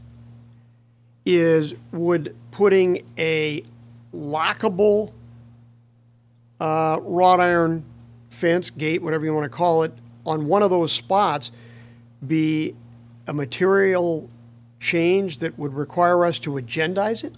Or would that be so immaterial? It's a design change, right? That's I a mean, very good I'm not sure question. that the fact that one of them is going to be lockable and the city could open it on one of 3 entrances is enough to create an agenda item. Sure, the Brown Act actually doesn't distinguish between material and immaterial in that sense, and sort of in the spirit of the Brown Act, which is open meetings, and the agenda, which is to provide notice, and given that we've had public comment on this before, it would be prudent of the council to wait until it's been properly agendized so that neighbors that have come in to discuss this matter before have the opportunity to speak on it again if the council is going to change their mind, even though I understand that the change is small, but it still may impact the residents that live around there, and as part of the open meeting laws, we want them the opportunity to comment if they feel that's necessary. Because I hate to drag this anymore. I hate to just put this off and do drag too, if the stuff's but ordered, I moving on. hate for us to do something ridiculous, spend a couple $1,000s, and then So we're talking about 4 weeks, right? Yeah, Basically. I tell you, I'm more inclined, unless council thinks this is a blatant violation, I'm more inclined to suggest that we move ahead, continue on blocking all 3, but make one of them hinge so that it could be unlocked if. But we City can't were make, we just- can't make we that were just decision here, told. though. We have to just give them. told that Yeah, we she- cannot do that. No, she didn't say that. She says it would be probably the more conservative, more prudent route just in case. And I guess what I'm saying is, unless she tells me no, that would be a definite violation. I I'm say- more inclined to, I agree. because I don't see it different. I just don't see it. I don't either. still wrong. However, she's absolutely right. I mean, we should be more prudent and we should be more conservative. And we made a decision in front of them. I was under the impression when we made that decision that the option was available. And after reviewing the video, Jared said no, there is no option available. And I feel like we really locked ourselves into a corner with some wrought iron, if you will. And that's too bad that we weren't not more flexible in the direction that we gave. Well, you know what? They've been we open put the forever, other- so what's it gonna matter if it takes a little bit longer? So, Right. so Just we hate can to- take Let's- action on this let's right put it now. Action on- on this one. Yeah, right. Right. Let's take action on Yeah. this, and then if Yeah. we're in agreement, let's go ahead and bring it back for December, and we'll, So What's the council's pleasure on this one for the parking? I think we I should move lift we the approve restriction. this. Okay. Remove the, remove the restrictions for Yeah. now. Is that a That's- motion, Rick? Yes. Second. Everett, second. Second. Any other comments from council? I'm against lifting them, so. Okay. All right, Jared, motion and second. Can I ask one question? I'm sorry. We're not really, they haven't even been put in place yet, have they? They're ordered. See, but we're not really lifting anything. We're just not putting the restrictions in place that were decided prior to the wrought iron situation. We're not really lifting anything. No, we put the restrictions in place. You had just ordered the signs. Restrictions are in place and the Yeah. signs are ordered and the posts are dug. We've Right. just- Motion. The All money's right, been very spent. good. All right, very good. But But it the really sign- hasn't been, it has not been theory, no, enforced. yeah. It really has not been enforced ever. And the signs can go in storage, and if this doesn't work, we can put them up. True. Absolutely. Could we use them somewhere else, or are they specific to that spot? It's specific to that spot in the sense that there were time restrictions placed on it, but if you implement parking restrictions elsewhere in the city with the same time restrictions, then yes, you can use those signs. Or if we needed them, we could put them in. Or they go back there. Or we can yeah. just store them for a while. Yeah. My, Or bag 'em. My motion Bag 'em. remains. Your remote as written. Yeah. Yeah. Okay. I'm sorry. All right, so we have a motion and a second. Motion to lift the parking restrictions, remove them. Mayor Pro Tem Barnett. Yes. Councilwoman Polly. Yes. Councilwoman Fasenelli. No. Councilman Mills. No. Mayor Reese. Yes. All right. Now, can we request that this item be brought back at this time? Next month. Yes? Yeah. So noted. I'll bring it back. I also want to make another note on when there is public disclosure of events that have happened, that it's actually been recorded by the sheriff, because I think there was a lot of false detail from the public last time. All these different crimes that have no record of being ever occurring. Yeah. And that swung a lot of opinion that way. It was false. You know, I hate to beat this to death on that other thing of the gate. I just hate dragging stuff like we're doing. You know, Welcome to government. yeah, I'm trying to welcome. thread the needle, and I got an idea here. So let me throw it out here. What if we were to put all those gates in there, including the one at the end, and have the one at the end be a permanent gate, a gate structure, welded closed? Fence, you okay? mean fence, say No, fence. but when Oh, you I mean say, gate. here's why I say Oh, gate, I see. okay? Okay. We put the gate in, they can weld it closed, okay? They can spot it on there and weld it closed. It doesn't open. It's like the others, it's wrought iron, but it would easily be severable so that we could turn it into an opening gate. We can address it. If we decide to do that, they can walk down there with a Sawzall, buzz that little thing off and put the latch on, and we're there. It seems to me that satisfies the requisite of 3 sealed units, welded closed, and yet it gives us the flexibility of putting it in and not dragging the people anymore on this stuff, and at the same time gives us the flexibility to revisit it and without significant cost to pop that, at least to pop that open, put a latch on it, put a padlock, and have the opportunity to open it. I'm trying to thread the needle and get a little private reality to the government sector and get something done. But So- let's not jump the gun and make a decision. I mean, a couple of times today, Rick, with respect, you've said you just wanted to move on, and we kind of want to make a decision to move on. I think we need to just think a little bit here before we box in Villa Park.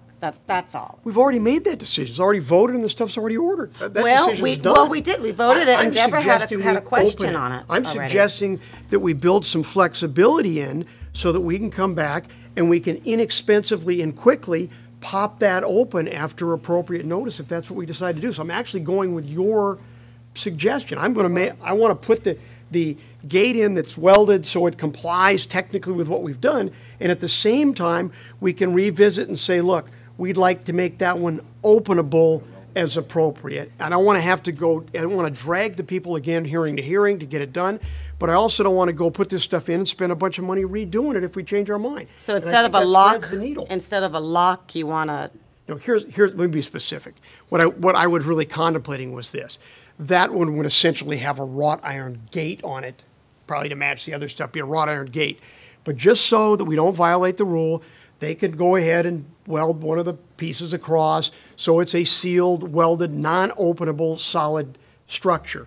But by severing that and just putting the latch, which may even already be on there, then we would have a gate. And so if we decide another people want to do that, they just basically snip the weld and we have a gate. We'll have a padlock on it so it's still locked. But at least then we have the flexibility that you're talking about. We get the gate implemented. We don't goof around like government forever drag this stuff. But we do have the flexibility to go back in another meeting. And then we have that option and we've still done what we We ask legally our need to do. our city council what she would say to that. I don't want a gate. I'm talking about You'd rather our have a- attorney. No, you said city council. Well, okay, Sorry. our city attorney. Let me say our city attorney. But Council, she is actually council with the SEL instead of the CIL. Exactly. the barrister. How about that? We can't take action. It's not agendized. We can't take action. We've already given direction. And- It's been reviewed. We voted on it. The only way is if we agendize and request that it come back so that we can reconsider it because we think that we might have boxed ourselves in. That's the only thing that we can do legally, really. Well, you're unfortunate. telling her, you're not asking, No, okay? that's Why what don't she you told ask? me. Why don't you ask her I did if we ask put her. a? She No, you just didn't. told I me. listened Sit to over you. there in her seat, But, Deborah. but the problem is didn't ask this. her. What you're doing is changing the direction that was given to Jared. Believe me, I really want to do what you want to do. And when I talked to Jared, I was trying to figure it out too. But it can't be done because that's not the direction that he was given. Well, but we're here with direction, okay? Voted. I will ask council instead of tell her. Council, if we put a wrought iron structure in there is welded closed and is not capable of being opened, do you see any material alteration from what we have instructed and allowed at the last meeting where that can't be done? I mean, I do this all day too. And you know, that is a welded wrought iron structure with no ability to open it without structural modifications, okay? Yeah. Do you see that as a, Mayor Pro Tem, I think that if I looked up the definition of fence, you have described it. So It would be a permanent. it's a permanent closure, and you have described a permanent closure, and so the council's actions at the last meeting didn't specify specifically how this gate was going to look. So Jared, I think, has in his discretion sort of the ability to work with the contractor to make sure that it's a closed, permanent structure that is a fence and not a gate, and so Jared can work on it. I mean, if there is flexibility built in for the future, we're not going to be in trouble for So that. currently, Jared, the purchase order is a fixed gate, wrought iron, with no hinges, Fence. no opening, whatever. If we were to do what Mayor Pro Tem Barnett is saying, we now would be adding hinges, we now would be making it open someday if the weld were to be cut, if you will. But the beauty of it is it does offer flexibility for the future to, to do whatever you want to do. Other comments, Deanna? No, I didn't bring this up to begin You with, don't so like I'm.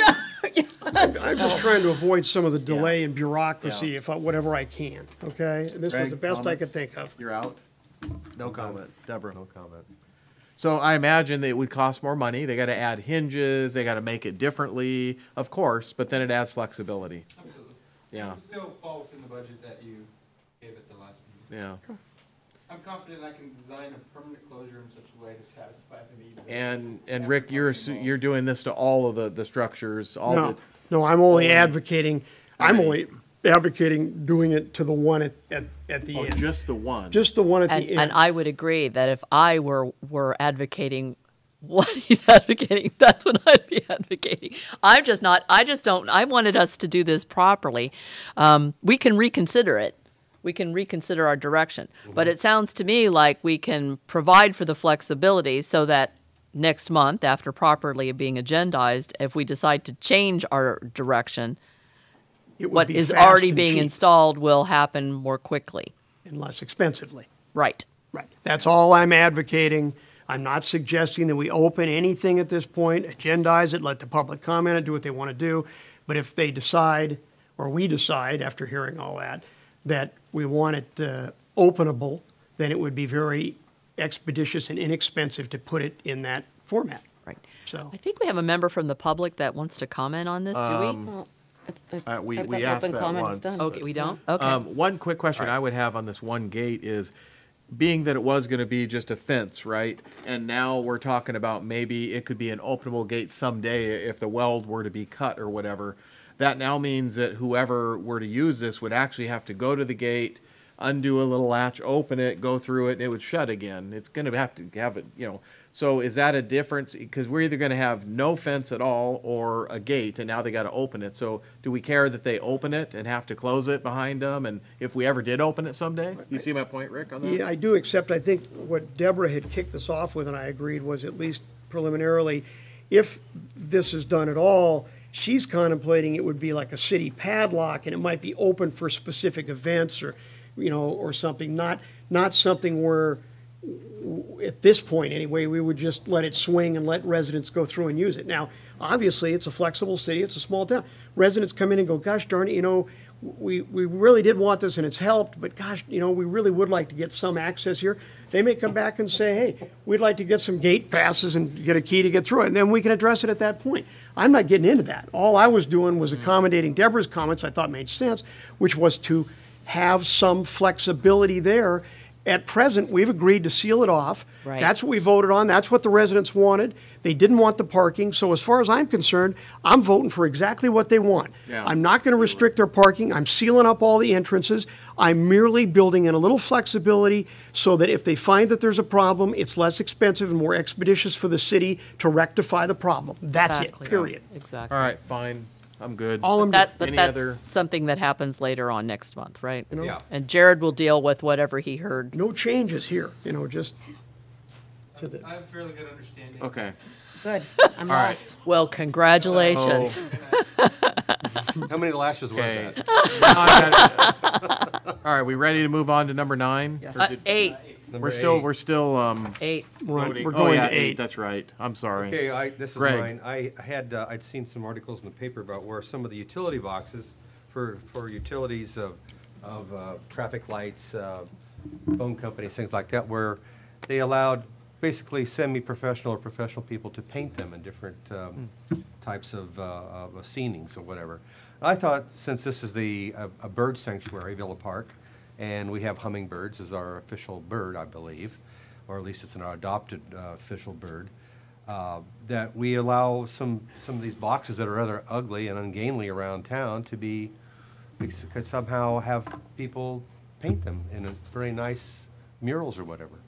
And it's not something that you would normally expect from me, but I thought it would be a good idea to also kind of let them blend into the background, and maybe they'd have some, like one stripe on each side to indicate that they are, you know, so the power people and the telephone people can see them easily, because they might blend in, actually, you know. So that's, I wanted just to throw this out to see if we could not move on it right now, but so that we start a discussion about it, get some ideas in here over time. Let like UCI Art or Cal State Fullerton maybe over here at the high school or any of the high schools, whatever, and have people paint these on occasion. Maybe there's a way we could do that. It's an art program. Interesting. I want my handprints on them. I think Santa Ana is the city that you're trying to benchmark off of. Is that correct? No, we're not talking about walls, but this is actually. No, I think it was Santa Ana, and I think it they was were. Santa Ana. I thought it was another city, but that's. And been they up were in actually Northern they were California. actually paying. They were actually paying these artists to do it. Yes. to do it. Yeah. Are you not? You're not proposing that we're paying people to do it? Not at this point, no. Okay. I just want to see if it's something that we would like to entertain and have a contest, something like that later on. I like the idea. I like the idea. I think I it's think a it's great idea. I've interesting. seen it in other cities. But I want Yeah. to get it out there. I saw it, and I thought it was something that was a little different from, you wouldn't think that a conservative city would have something like this The going on. boxes are so ugly as they stand They are today. ungainly, no They question. really are. So let's open this up to the public. Anyone have comments about this item or about this idea, I should say? Seeing none, we'll bring it back up here. I like Can it. we start with the 2 boxes in front of my house? Good idea. I'll be the guinea pig. I think you have to have some standard. What you're saying, you know, greenery and flowers and hummingbirds is great. You say art, and some people think, you know, they're going to draw a lady with 4 eyes and a boob sticking out over here or whatever. And I'm not interested in Boob? that. Yeah, you know what I'm saying? I mean, did I hear that? I think Yeah, you it heard would me. be some sort of a contest. I think that we need to be, I think we need to set some standards that it would be, you know, what type of art we want it to be realistic, we want it to be greenery, you know, that kind of thing, landscapey, and be specific about it. Can I make Why- a why not- suggestion that we kick it to the community development and we come up with a plan There of you maybe go. having There you go. a city contest Good with idea. parameters, and we work it through and bring it back to the Get some council to see if they ideas. like that. Yeah. And we wanna get rid parameters of where we don't have boobs Camel hanging out. fly. I so move. In the All right. meantime, Is that good? that's Great good. idea. Motion right. and a second. Deanna, you're seconding. I'm taking it. Yes, I'll Okay. second All it. right. Sure, so Jared. this is going to CDC. Yeah, that's a great Okay. idea. Okay, We don't have to vote Wow, on no, that. let's vote. It's We're not- just 4 doing minutes. it. That's great. Oh, it is an agenda. Jared, we're going to take a motion on this or a roll call? No vote. First vote, I have the Okay. motion. All right. Yep. Item 9 is an item regarding Villa Park TV. The Councilmember Pauly added to the agenda. Right. Follow. One of the reasons I added this is because we're basically kind of at the tail end of a project that was started, I don't know, how long ago, 5 years ago or so, maybe 6 years ago, where we've changed the structure of VPTV. And I think, well, actually, 2007, 2008 is the last report that we received from what was then the Villa Park Community Access Television Corporation, that had its own separate board, separate from the council. I believe that if it hasn't already occurred in the very short term, that corporation is going to be fully dissolved. And the action that we took a month ago to name ourselves as members of the corporation and the different titles that we accepted is actually going to be defunct, which means that the complete management and responsibility for VPTV and its funding would fall directly to staff. Council, however, I believe, has a responsibility to get a regular annual report, I think, to keep the council apprised of what they've done with the funds, where they stand, what accomplishments they've made. And I don't know if any of you took the time to really look over the PEG review report that I'd requested. But you can see that, you know, things have been actually increasing the amount of money, but it's changed. There's a change that occurred at the beginning of January where the uptick that we were seeing from the AT&T PEG money, which originally started, is now on a downward trend.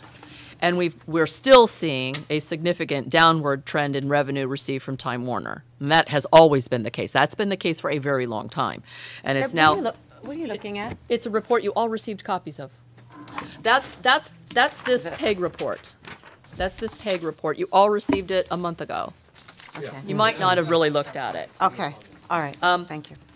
I crunched the numbers both vertically and horizontally so we could actually see where we were and what's really happening. I think the council needs to be made aware of that. This is a copy. I actually saved this work by Terry Elmendorf when she was president of the Community Access Television Corporation. It was the last report that they provided. I'm not suggesting that this is the type of report necessarily that our staff would be providing to the council, but I do believe that they need to provide an annual report to the council of where they are financially, where they have spent the money, what plans they have for future improvements to our television station. One of those things, and Terry actually pointed this out to me, there have been many events that have occurred in the city that probably should have been taped in some fashion. So maybe setting up a plan for the coming year of what type of budget you're going to use besides just the council meetings, which is obviously the most important function of VPTV as far as the PEG stands for public education, correct? And what's the G stand for, Terry? Government.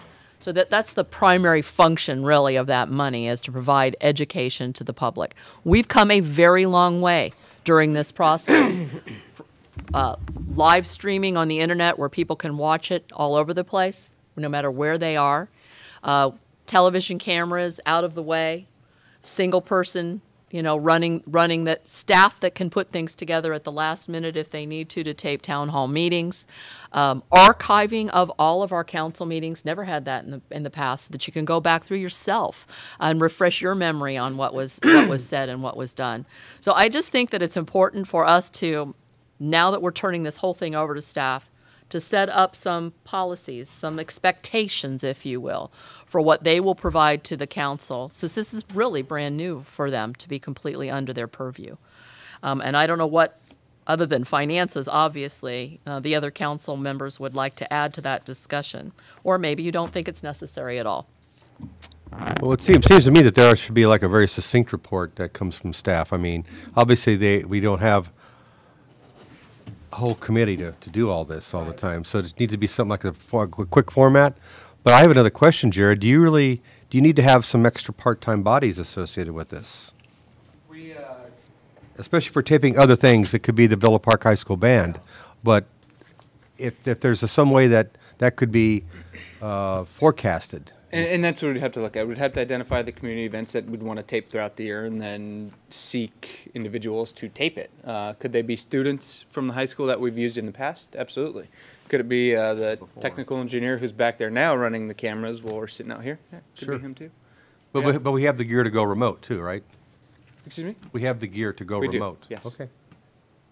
I'm Rick, really you only suggesting an annual report, but Right. maybe the council would prefer something quarterly or As for the annual report, we received the PEG franchise fees quarterly. As for Correct. the annual report, we'll seek to identify ways that we can include this. Maybe there's just a simple page in the budget where we look at it annually with the budget every year. I mean, if you want to set a policy to review this in January, we can do that. If you want to set a policy in every time December. Michelle reports, it could be like a little section, like we have all of our water expenses, so, as an example. So it could be something very simple. It doesn't have to be this elegant, obviously. On the monthly, yeah. Yeah, I just have a question. I really don't know much about the TV. I mean, I see the equipment back here, but what's the interface? What access do we have to air that? Where does it air? How broadly is it syndicated? How much time do we have? What's it cost? I don't know anything about getting that on the air. What's the scenario there? For VPTV? We have AT&T, which is UVerse Channel 99, that we're subscribers or franchise here in the city. Okay. They air it for us. That base is rather wide. It's anybody who has 24/7. UVerse. You go to Channel 99 and our channel. I can watch Monrovia's council meeting or Upland's council meeting from my house. How much time do we have 24 hours a day, 7 days a week? 24/7. So we can, 7/365. so we have a channel, and how broadly is that disseminated? How broadly available is that channel? Everywhere AT&T's a provider, everywhere Time Warner's a provider. So- So it's I Time believe Warner, Time Warner Time Warner is- number 3? Yeah, I believe that's only in Villa Park, but then we also stream it live via our city's website, where Anywhere in the That's world. on the anywhere in the world. Right, on the internet. But So you have 2 cable channels plus But the internet. UVerse, anywhere they have it, we're Channel 99. I don't care if it's Colorado. We and every other government access channel is 99. I believe it's only in state. If we share the same channel, then it's just in our jurisdiction, and then every Yeah, other I think- jurisdiction's, okay, so it's The just, Villa Park City Council meeting's only in Villa Park. You don't get that okay. on So that this is, channel other places. so all of our channels are essentially limited to our geographical area, but we have Other than the net. 24/7 coverage on it. Except for AT&T. AT&T you can receive anywhere that you are a subscriber to AT&T UVerse. Well, yeah, but someone in Stockton is not going to subscribe to AT&T Villa Park. I mean, They don't subscribe to it. What happens is when you go to channel 99, it pulls up a list of all the PEG channels. And you can Oh, so you select can which select- one. Oh, I that's see. how you. And there may this is what I'm be trying to find 30 out. or 40 cities and water districts or anybody with the cable access. And you don't get that with Time Warner. You don't get With that Time with Time Warner, Warner, right. all you That's get is 24/7 our Channel here. 3. You have to have and- cable. just our city. And if you Whatever have we wanna do. DirecTV, which Got is a the lot. case with many, Yeah, nothing. then you're using, those are the people that would view it on our website if they're watching it. Right. Dish or direct, they go to the internet. Exactly. Okay, and So- there's no, we don't have any additional cost for that. It's just, okay. Okay, so that answers it. Okay, well, that But was. pretty much everybody in the city is covered. No matter how you get your television, Yeah. you can get it. You can find out what's happening with your city government. We do a great job with transparency in our city. There are many cities that are much larger than ours that don't provide this kind of service. I think it's excellent. I'm pleased with that. If I can just say, I mean, I'm good with a one-page annual report I am with too. this. I Yeah, mean, I it doesn't am need to too. be Yeah. 10, you know, Enough's just. enough. It's Yeah, not a. that's it. Just give us We a got enough. review, And just a monthly cost, so it, you know. We'll add it to, we'll have Michelle add it to her monthly financial report for you. Is there Line anyone item. here from the public that would like to speak to this item? Seeing none, we'll come back up here for a motion. Did you? Greg, you moved it. I'll second it. Jared, We have the direction. you have the direction? Okay. It's really not a money thing. Item 10 is an item that I have been looking at for citywide Wi-Fi. This item is something that is new technology that has been tried in the past pretty unsuccessfully in various cities around the United States. And I got in contact with this company. We do have a speaker here, Gene from Wi-Fi. This company here is bringing a situation where they're trying to bring Wi-Fi to cities, particularly around here right now, free, no cost. To start with this Wi-Fi, this would offer our residents free Wi-Fi to their homes, whereas they wouldn't have to subscribe to other internet providers if they choose. You don't have to go with the free Wi-Fi. You can keep your own if you like. In addition to that, the city would partner with Wi-Fi Wireless, whereas we could put lots of other data streams down this wireless network. There is a gentleman that this company employs. His name is Ted Abrams. He's a Wi-Fi engineer, very renounced Wi-Fi engineer in his trade. And he has identified our city as approximately having 80 antennas to make this work. These antennas would go on top of the current power poles that we have, the small little power poles. And the antennas do not look ugly. They're aesthetically not bad. I don't think our residents would have a heart attack looking at them. They're not big, they're not ugly, they just sit on top of the pole and kind of blend in. So this is the concept. This would not cost the city money. So what I'd like to do is invite Gene to come up and chat a little about the opportunity that we're looking at here.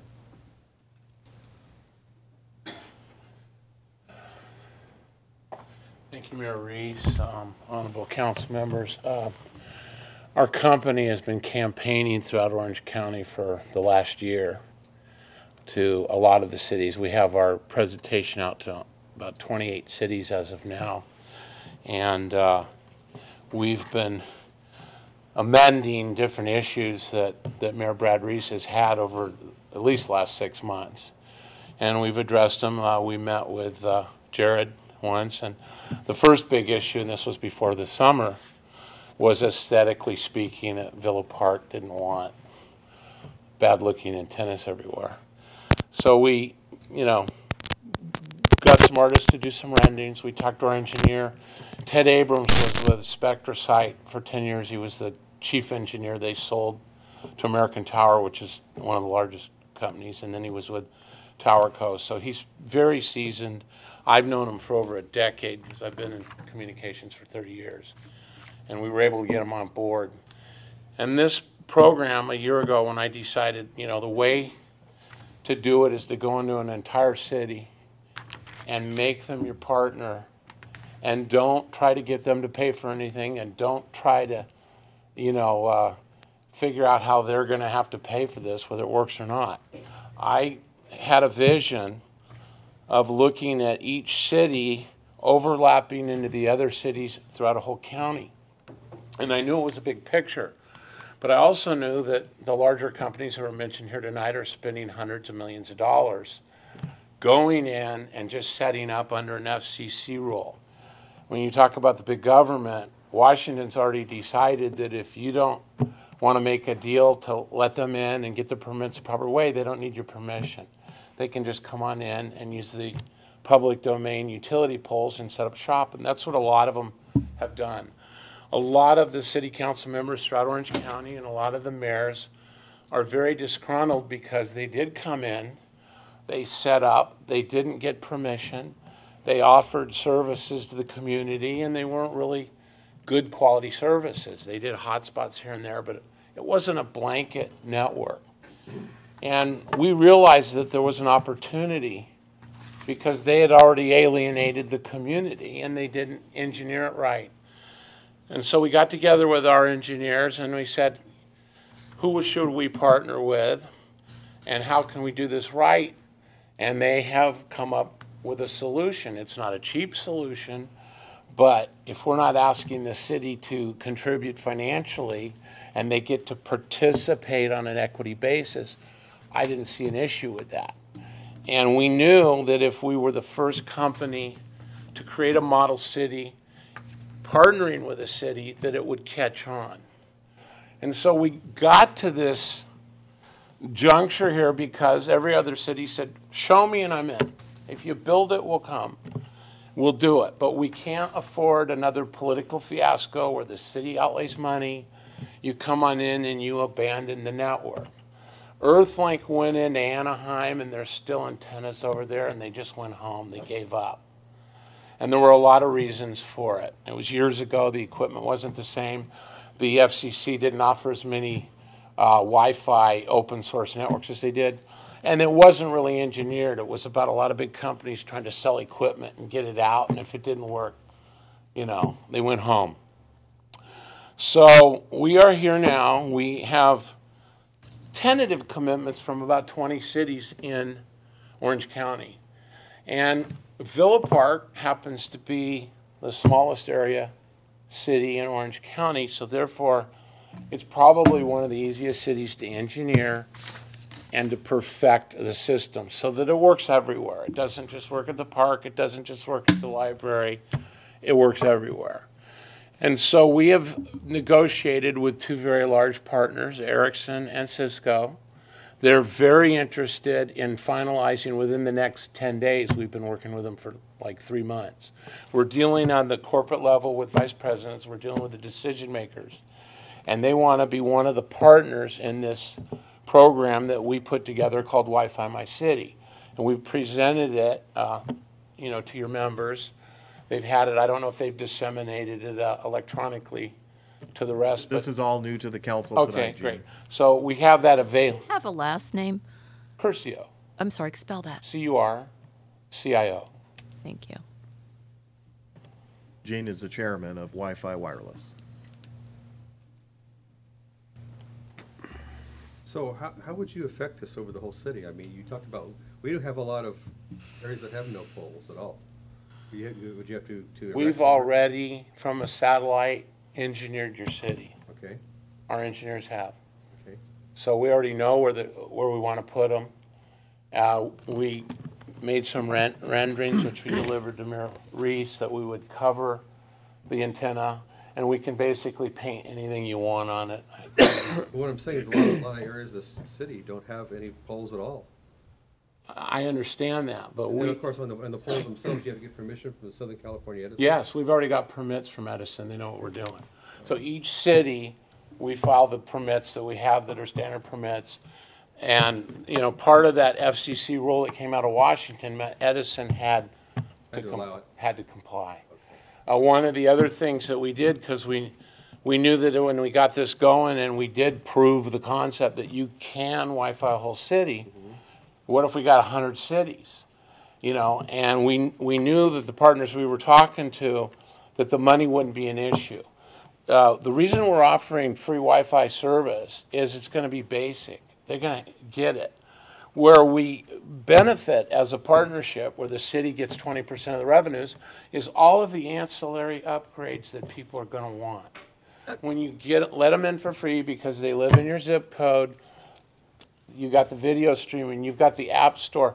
You don't have a heavily populated business city, but some of these businesses like Huntington Beach, they tried Wi-Fi down there. We met with them. And all the businesses said, we need Wi-Fi. So when people are on the beach, they can order food. We can deliver it. We know where they're at.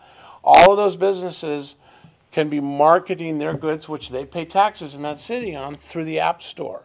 So we're designing app stores, you know, for the individual businesses in that city. They're going to go on that city's network. And all of that money is going to be generated. We're not trying to come on in and say, I want to charge $20 a month to your residences. We want to give it to the residents. The schools, all the education. You know, they're spending $1 billion in LA County for iPads for the underprivileged kids, but they're doing it. You know, and the point is you have to have a network. When you talk about your local VP television, we've heard that some of those companies that are providing it are saying, we're no longer going to give you Channel 3 or Channel 6. They've decided it's too costly for them.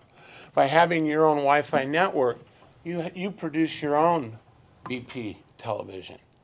You know, you have your own Amber Alerts if you have an emergency in this city. You know, and so there's a lot of benefits that to be a city, you have to have running water.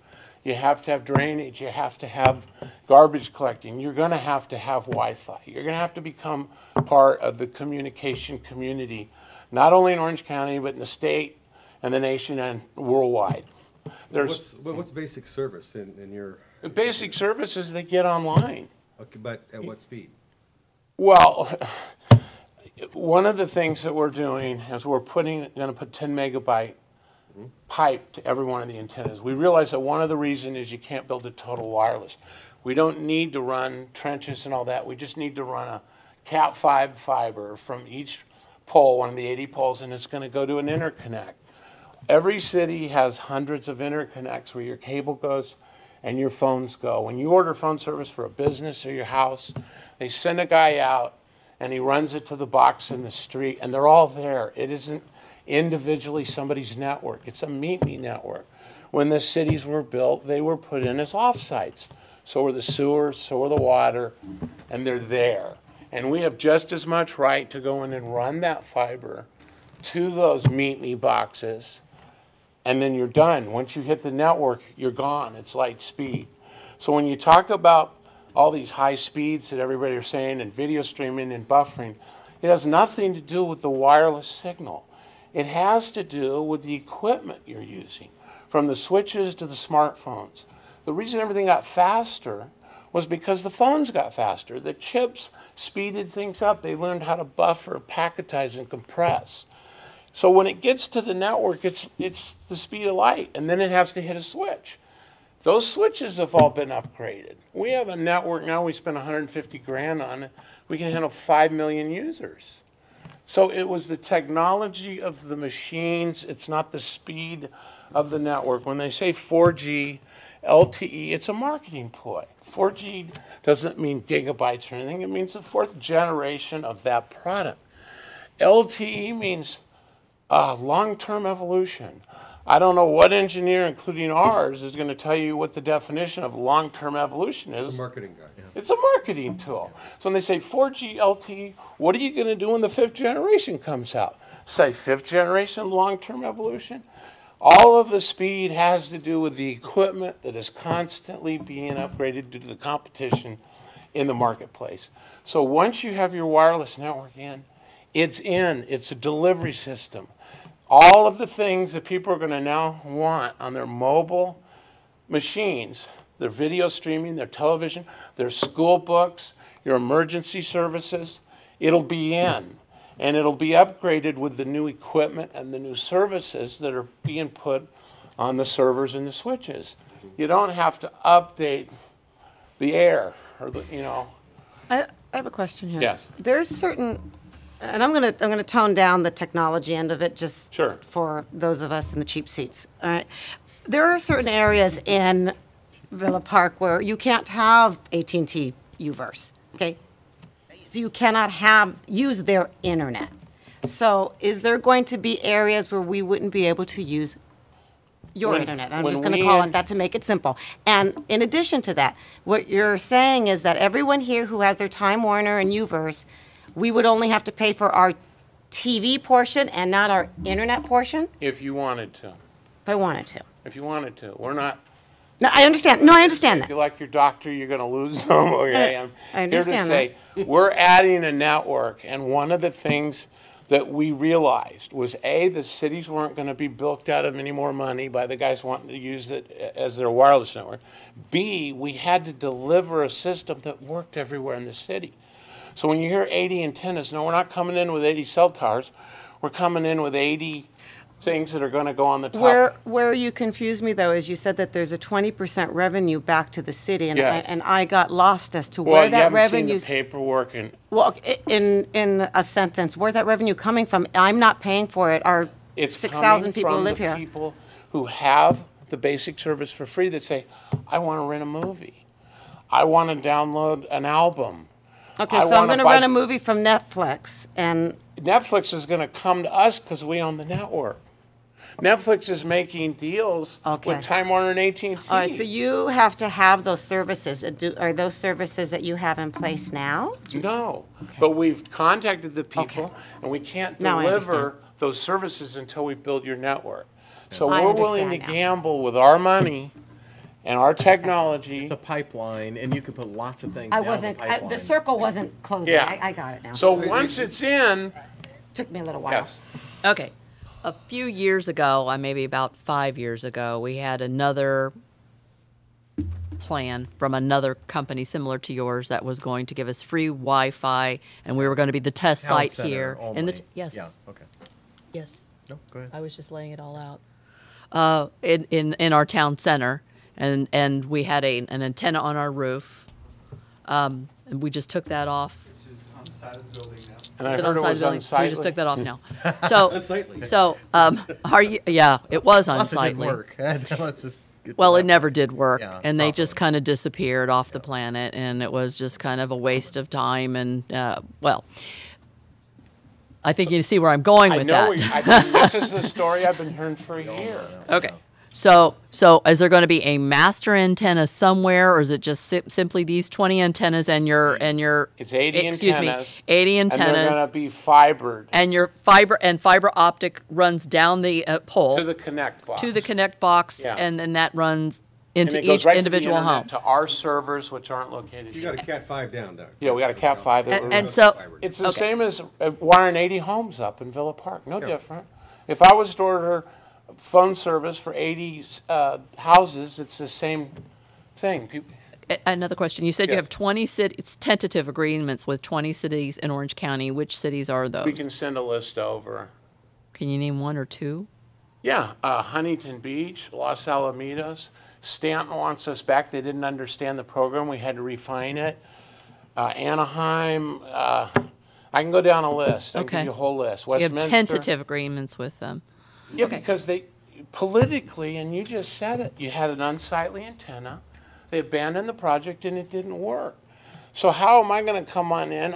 I thought they wanted to stone me the first time I brought this up here. I didn't know why. I thought they were going to run me out on a rail.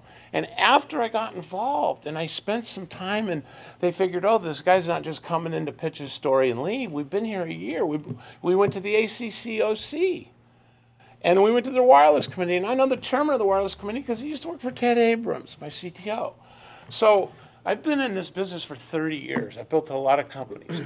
I recognize an opportunity because what is happening. When the big carriers came in here, they did hotspots.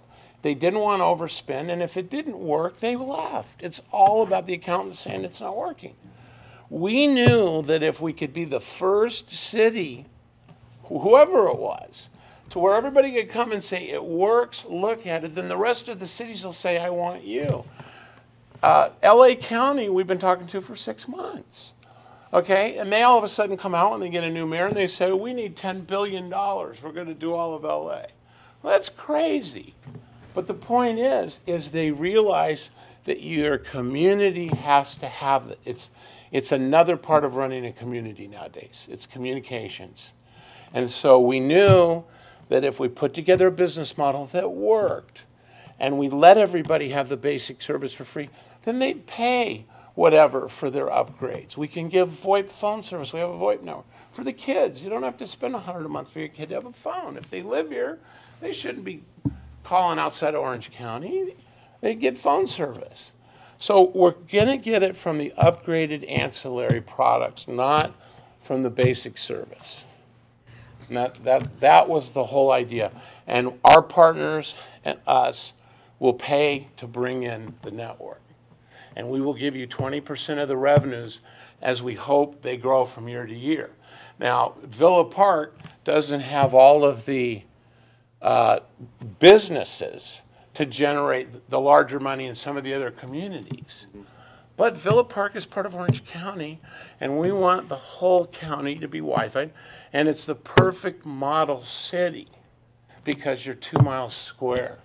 And we've already engineered it from above, you know, and it's the build it and we will come. And the other cities are saying, we're all ready. And the reason they're all ready is because of what you just said. The last guy came in, he put a big obnoxious antenna up, it didn't work. Then he left. And that's why if half of them want to see us lose, the other half want to see us win. But the point is nobody's going to have their city money on the line for this project.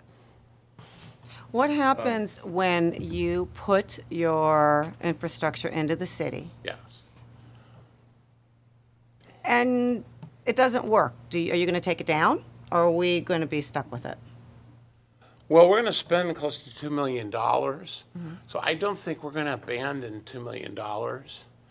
And I've seen people abandon $2 million. What's that? So people abandon $2 million. Okay, well, I'm not you know, people that abandon $2 million. if you don't have the money I'm here to take tell it you, down, I haven't done then- it yet. I don't want to start now. I mean, I like the concept of a city being Wi-Fi. I see Our that. partner is either going to be Ericsson or Cisco, and neither one of them want to walk away. They said we're losing business from the people you named tonight because they're abandoning it. The big billion-dollar companies who wanted to come in and build their dream are not ordering antennas from those two suppliers. And you're allowed to do that? You're allowed to come in and with Time Warner and all these other Wait, Time Warner carriers come didn't in? get your permission. They just came in and built. Well, at some point, they got permission to Well, they may have go pulled the in permit, and but dig they into didn't the really need streets it. to put the lines down. And they didn't offer you. They're allowed to They're come in allowed and do to? it. Yeah. They are. As a And they're public- not as a offering you a public, share of the yeah. revenues. By That's a whole giving you a different share of the game there. That's a whole revenues, different game. it's basically a city sponsorship. We had an agreement with that original company that with the, I can't even remember the name of a One Source or what One-Fi technology. One-Fi. I knew there was a one in there, and they said that they would come and take it down if something went wrong. Did they come and take it down? No, ma'am. No, we took it down. Okay. Well, would you like a and so what- performance bond that if it doesn't work, we'll come in and remove it? Because we can do You're that. talking about removing 80 antennas and Well, they'll be fiber removed optics. quicker than they went up, but if a performance bond would help you guarantee. And they're that not the- really our poles anyway. They're So, not you your know. poles, they're Edison's. Gene, I have a question. Yes. You had sent over a tentative agreement, if you will, just to have Rutan and Tucker look at. Right. I know Megan and Todd looked it over, and I know there was some red lines. Maybe Megan, you could speak on that a little bit, and then Gene, you could speak on that. I don't know. I think you've seen it back. Yeah, we have I'm a- just kind of curious. we have I don't a know where contract. we're at in that process, or Right. what does it look like. We or- reviewed Rutan and Tucker's I've edits. not reviewed it. Basically, those two have looked at it. Yeah. Yeah, we ahead. reviewed your edits and we don't have any issues with it. Okay, I spoke with Terry. Rich. Oh, Rich Medina, our. Their attorney Right. today, and I told him that I would touch base with him tomorrow after council takes action tonight. He didn't. I don't know if he'd seen the contract. I understand that you maybe have two attorneys. Yeah, and we have so- two law firms. He has seen the agreement. Okay. I've reviewed the agreement. And the reason that I feel very comfortable with it, and I think Rutan and Tucker or Todd felt comfortable with it, was because it's basically a binary agreement. It's saying, we will come in, we will spend the money, we will make it work, and if we don't cover 75% of this city from an engineer's verification. It's not somebody's opinion, but the engineers come in and actually run the test. Then step 2 doesn't happen. And step 2 is the more committed part of the agreement. So it's an event of 75% of your community being Wi-Fi'd, which has to take place for the second part of the contract to really be a long-term binding agreement. And that's why we were able to get the first part done with Rutan and Tucker, because they realized that. What about to the 25% of the city? If you give a minimum of 75. Well, we're going to try to do it all, but at some point in time, logistically, we have to draw the line so that our investment isn't a total loss. The goal's 100%, of Yeah, course. the goal's 100, yeah, but we have to, we have to give a You've margin. already engineered it from on high to cover 100%, so that should Well, be a given. we did, and we haven't installed it, and I don't want to mislead anybody. Yeah, empirical test to make sure. that- Yeah, you have to hook it up and plug it in. Now, you mentioned revenues. Is that, that's gross revenues you're talking about? After expenses, but you see, we're forming an LLP. Okay. The city will own a percent of the LLP. Our partner Ericsson or Cisco will own a percent, we'll own a percent. And if we have to bring in investment bankers for another, then they'll own a percent. There's 5 partners we originally decided. There's might be an installer or an ISP that we want to manage the network. So we have 5 20% parts of the pie. You get 20% for being there and participating. And that's how we worked it out. And we laid it all out. It's in the paperwork. I apologize. And we could forward it to every one of the city council members tomorrow if you wish. And you can email us or call us and we'll answer any of the questions. I've got a few So questions. just let me real quick. So just to clarify, so tonight for council's benefit, this is just to bring you guys the idea. This is something I've been looking at for a long time. And, you know, it's not to drop a bomb on you tonight. Hi, we're doing this tomorrow. That's not the case. This is just for us to look at it, think about it, start getting our arms around it. I wanted Rattan to kind of look at the agreement and start playing it back and forth. Certainly, I hope you guys agree the concept of this is pretty awesome, and I think it's the future. So that's my comment, Rick. Go ahead. I don't disagree with any of that. Just a few things. Some of these have been asked, but I didn't really hear the answer. How are you going to handle the areas that the city don't have poles? We have underground in a significant portion of the city. How are you going to handle that? There are points of contacts in every city where you can mount an antenna. And that's what our engineers have to do. That's what they've done it for years. The guys that we have done it for 30 years. Okay. And there's buildings and there's all sorts of ways. It doesn't have to be a pole, in other words. It doesn't have to be a pole. It could be a building. It could be a city fixture. We will find 80 points within your You're city. talking private residences for the most We're part. not talking and- private residences. Well, we would stay away from private residences because if you have to fix it, you can't get in there to fix it. It's a no-no. Right. Nobody wants to go to a private residence.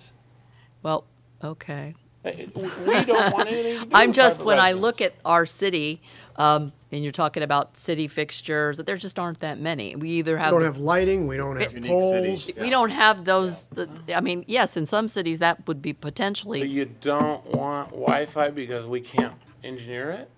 Or do you No, want I'm just trying to feel this No, out. no, I you know. understand I'm that. trying to understand how practical, how realistic. I'm trying to feel this. I got a few of those questions. Well, we sent over a map, for example, with 3 points that we saw from space, okay? If you would like us to identify 80 points from the satellite, we'll mark them and email it over. Well, the satellite points isn't the issue. The issue is what are you going to put it on? I mean, I The can mark a satellite spot lets on us Missouri. see what we're going to put it on. It gives us a physical picture of Villa Park. And we can see where we would recommend putting it. We already found 3 main points. Okay, well, you got We can- 76 left. Yeah, we can, Rick, yes. see you sitting in your car. Absolutely. we have 77 left. So, yeah, you're right. I can't add. Absolutely, but if we don't have those 80 points, we're building a network we're not going to make money on, and that isn't our intent. We're not. So it may or may not be feasible is what I'm hearing on that. Well, we think it is, but we'll drop the X's and give them to So you. we're the guinea pig, and when you have something that's working great and the build it will come, then you're going to have everybody come here and look at it, and they're going to go, wow, we want what Villa Park has. Yes. That's exactly what 1Y, whatever their company said to us too. I remember that. We were going to be. Did they offer to pay for the system? Did they offer to put Yeah. in Oh, yeah, they 80 did all that. antennas? Or they gave you 1 antenna Yeah. over your city hall. Well, That's they were correct. thinking they were starting small. You know, the objective was to start We're not and show us starting how it small. worked. We're not The coming in with. technology 5 years ago was Sure. different Yeah. too. This is playing with the big boys. Cisco and Ericsson are big boys. I recognize. Yeah, their I mean, names. this is not, 5 years ago was different technology. This is a new game today. So do you, Yeah, I just want to ask a few quick questions. Speed. What are we talking about assuring these people on their basic service? What are we talking about for minimum speed, basic speed? I'm not gonna answer that because I think I answered it already. But and you didn't, that's why I asked it Yeah, again. 10 megabits. Yeah, he did. Said 10 megabits. The But issue, people Rick, don't have is to take it. is Said the there was reception 10 speed. megabits on the if they want line, their but is it own, 10 It megabits? really for has your to line? do, Megabits up, you gotta it be has fast to to do hit with it, you're how gonna get great your period. equipment is that you I was have. trying to You get- can go It's with the it. equipment that's the issue. That's what your answer was. No, I understand. I'm not fighting it. I'm a fan of this. No, no, I'm a they- big technology advocate. I understand where you're going, and it's coming, whether you do it or not, Right, okay? It's right, gonna be here. right. It's just a matter of when, who, and what equipment, and et cetera. Didn't I just just show wanna up in get a this feel business. for you guys, so I know where you're coming from, Right. what you're prepared with, what you're promising, et cetera. I'm just trying to go through it really quick. Absolutely. And not diverge all over all this stuff. That's Speed. right. You're talking 10 megabits or better? Is that what 10 you're talking? megabits up and 5 down. Okay, That's okay. fast. That's good. 10 up and 5 down. Yeah. Oh, You've got 2 networks you've got to deal with. 10 up is the power. You only have a half watt in your phone. The problem isn't feeding Wi-Fi to your phone. The problem is getting Wi-Fi back to the network from your phone. You don't have power. You got all the power in the world. Right, but you just said, unless I'm crazy, you said 10 up, 5 down. You need more sucking it up than you do pushing it down. Okay, it's You only have usually- a half a watt. Yeah, okay, it's usually the other way around, but all right. Yeah. We'll send you the specifications. Okay, and Like, we have them. We have an entire, I can email you tonight. The what whole kind of time frame do you contemplate to get the system up and running? Well, I'm thinking pending approval and finalizing the agreement with either one of the partners. And both partners say we want in, they know they're competing, and they know who we are, which is important. We're not coming in cold, we're not new at this. We took Wi-Fi Wireless Inc. public in 2004. Nobody knew what it was in 2004, but after 25 years in communications, I was able. But anyway, we would like to successfully, get you installed by February 15th, to tell you the truth. What's the, I haven't seen the agreement, what's the agreement provide for on timing? Well, I'll have to let your counsel. Yeah. Oh, Yeah. okay, so you're all right. One of the things that we have done, and Mayor Brad Reese came to a signing where we had, General Eisenhower, and he used to be the chairman of the Employment Support Group for the Guardsmen Reserve, and we've worked with them for several years, and we're actually not just for Villa Park, but I mean when we got to do 10 cities at once, we're using the ESJAR because we're going to get paid to train these people to go and actually install under an engineer and a construction company, which Ericsson has and Cisco has. But they don't have the human resources to put 5,000 guys up there.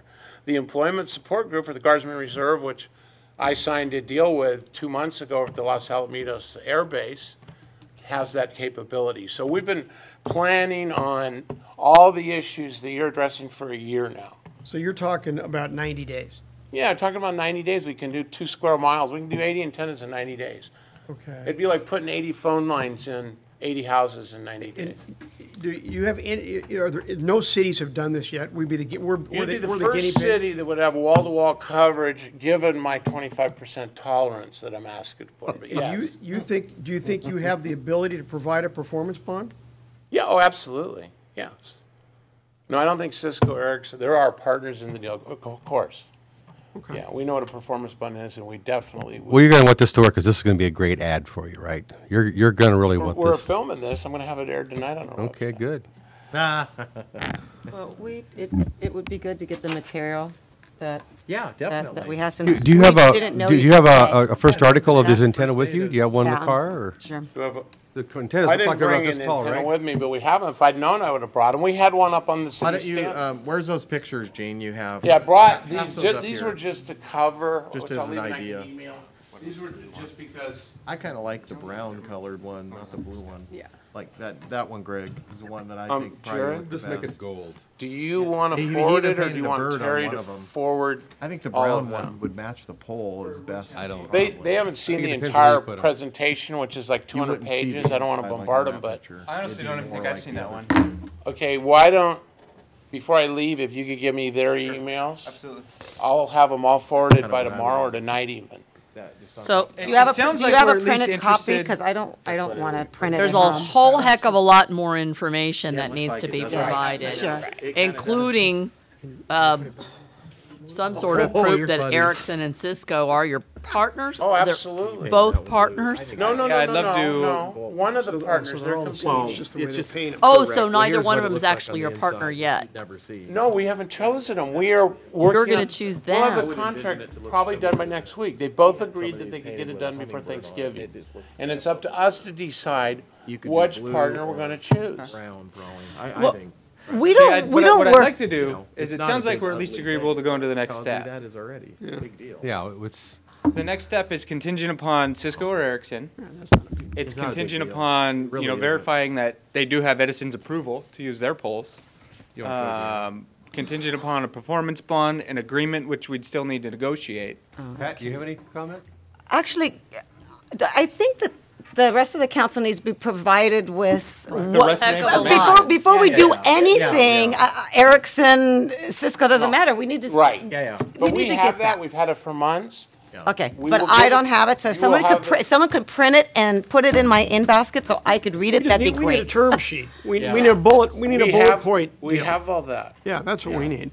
We'll start I there. apologize. You can also do this to the CDC. For I the- know you've heard all the questions No, we've no, had. I'm and not you've got taking a lot that on more the because you've CDC. talked to a lot of Absolutely. people over a period of time. Sure, sure. I'd love to see the bullet list and the term sheet bullet list and I go wanna- from there. I would want a That's something I complete, would still- a yeah. complete No, we have all presentation, that, but complete it with has- handouts and slides. I want you to show me that you can make a PowerPoint presentation.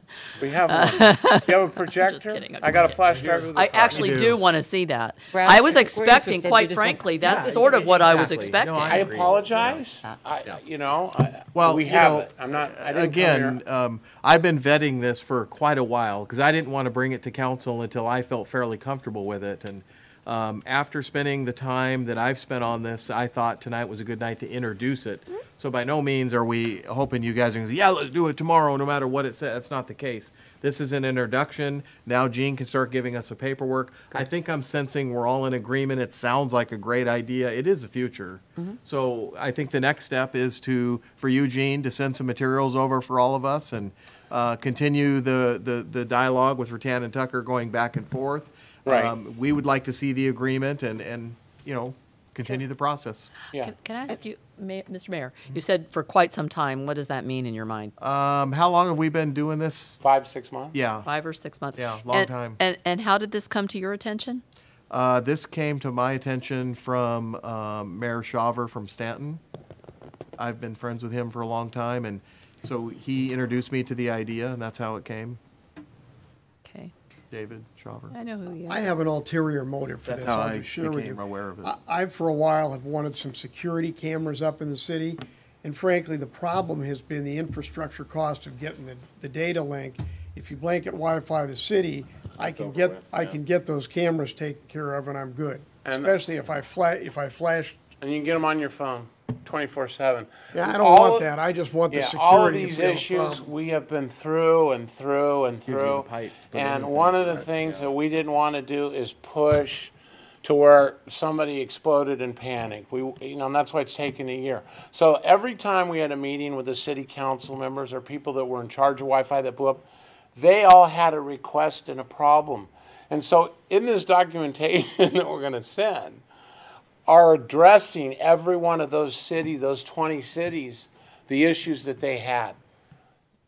And they're all in there. And I apologize, that it's a lot of, but we have it. The homework's been done. We didn't just walk in and say, yeah, we want a Wi-Fi or city. We've got a large crew, stable, proven professionals on this. And we haven't chosen the partner yet, but they're both, want to be chosen. And When we've you been come substantial. back to present to us, What's that? when you come back to present the Yes. information to us, I just want to let you know, we're going to ask you questions that we've asked before, and I just don't want you to tell me that you've asked and answered it, please. I will not Mr. do Barnett I will asked your not do question, that. and he, I'll have somebody else Okay. come, and then that'll be the first time they've heard. okay, well, because we're going to ask the same question a few times. Yeah. No, Just to I- make sure that we I understand hear it. you, yeah. Okay, I thank hear you. So if he emails me, he has my email, Jared? Yes, yeah. just send me their emails and then we'll blast it out. And if you have any questions, just answer back. Just say, I want to know what the answer to this is. Yep. And we'll answer them on a timely basis. I was suggesting, Okay. Brad, that we could, the next CDC, we could have a meeting about this, all the information, and can invite everybody, unless you want to wait until a full month before we do this all again. I would prefer something of this nature, that it be full council. Well, we would invite you to the CDC meeting for that purpose, is what I'm saying. We already have a time frame. We're going to do that next month. That's the only reason I'm saying that, instead of having it. But if you want to have another full council meeting, that's fine too. I can wait. Yeah, I'm open to it. I think it is good to have the full council hear it all, and I think No, we need to I'm- get the materials. I think Jane, so, and- too. That's not what I said. I said that we would have the entire council At the CDC, rather than take up a long time at council is what you're saying, make it a break-off meeting. violation of the Brown Act. It would be, Oh, a- is that, it would be a council meeting. See, we can't at the participate CDC. oh, this I way. see. Yeah. But we And- could have a and- special council meeting. Have a We could have a special special council council meeting. meeting We for can do this that. issue. There you go. We can That's do what we that. need to do. Actually, that's a Okay. better idea. That's better. Yeah, Okay. that makes 72 hours. sense. In January, Does that make maybe, better sense, after Greg? Christmas? We'll have Yeah. a different, of council meeting just on this subject. We can do that. Yeah, We've done it it's before kind of with the other- same difference, I guess. Because if we're going to move on it, and otherwise, because it'll get mixed in with so many other things. No, yeah, I think we need to kind of separate it out. It's a pretty big item. It's a huge item. So, I don't okay. know that the preliminary presentation necessarily needs to be a separate. I think, but if we get to the point where we're down into real nuts and bolts, then you need to have a separate Yeah. one. But this presentation is, as you explained, an introduction, very surface level. Yeah. But a presentation shouldn't take more than, Council, what do you think? 15 minutes. or so. Yeah, 20, Yeah, 15, 20 yeah. minutes. Right. I think we could do it during a regular council meeting, personally. And then if we're really sold on moving forward, then you might, and really drilling down, Yeah. then we'd have to do a special meeting. Do you have a question, Megan? Go Yeah, ahead. well, it could go to both the CDC also and the council meeting for review. The CDC just wouldn't take action on it. It would effectively be a study session if you wanted extra time to. And Because, I mean, the first part it is a studies part. Right. Yeah. And also, Mr. Mayor, just if I could give you all a little more background on the contract that I reviewed. I mean, that's very preliminary. It's set up in a two-stage contract. It's interesting. And effectively, the first stage is sort of this infrastructure where they'll put in, the intent is to try to achieve their 75%. And that it was originally written so that it would, at the point that it reaches 75%, the city would be obligated to enter into stage 2. And one of the changes that we've made is to give the city the option to enter into stage 2, so that if it's not working the way the city had intended, that there are steps that the city could take. But one of the things, for example, that's not in there that was a great suggestion is the performance bond. The city should, that's something that I didn't think of, and that's a great recommendation. So we'd want to include those sorts of things. So also, as council reviews the information you're receiving, if there are additional, as we go through negotiations, if there are additional items that you want in the contract, you should let us know. I can tell you just, if you want, I can tell you a few of the things that I'd be looking at right up front for a variety of reasons. You know, I would want to see a map of where this stuff's going. Yeah. And the reason I would want that is That would be because one of the then presentations I would expect to if see. there's a problem there, it's going to show up now rather than down the road. And if you've got it, then I can look at it and say, okay, where are they putting these? Is this realistic? Yep. There's nothing here, okay? So I'd want a map that shows where they're going. I would want to know a minimum data flow guarantee. And I would want, here, where did I put this stuff now?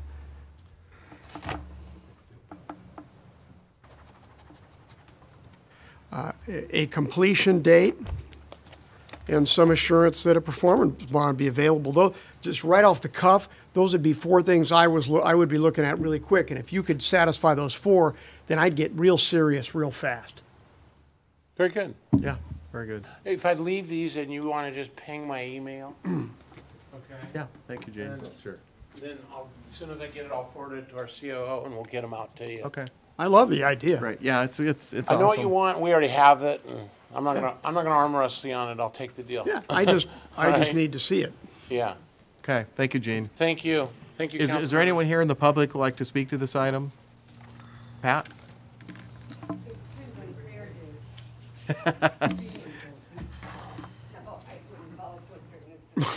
Jean Pat Buttress with Edison. That's why they. And we do have your application.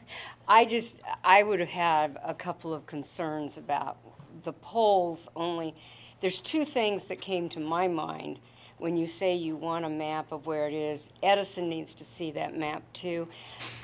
Because of the windstorm in the end of November of 2011, the CPUC mandated that we check every single poll, which is why as we're going through your cities doing the infrastructure replacement, we are replacing some polls that you'll look at and say, well, why are you replacing them? People have added things to our polls, and therefore they no longer pass the wind check. And so we are having to go back through and do it. Not knowing anything about this gentleman's business, not knowing what this is, my concern would be that Edison would turn around and say, yeah, those are great polls, it's fine, because we are a segmented company in many ways. This is the first I've heard of this. I think it's a great concept. I'm kind of like you, great concept, but the practicality of doing it, if Edison had to change out, say, 40 of those 80 polls in order to accommodate this, you are pushing this off a great deal. I can tell you that right now.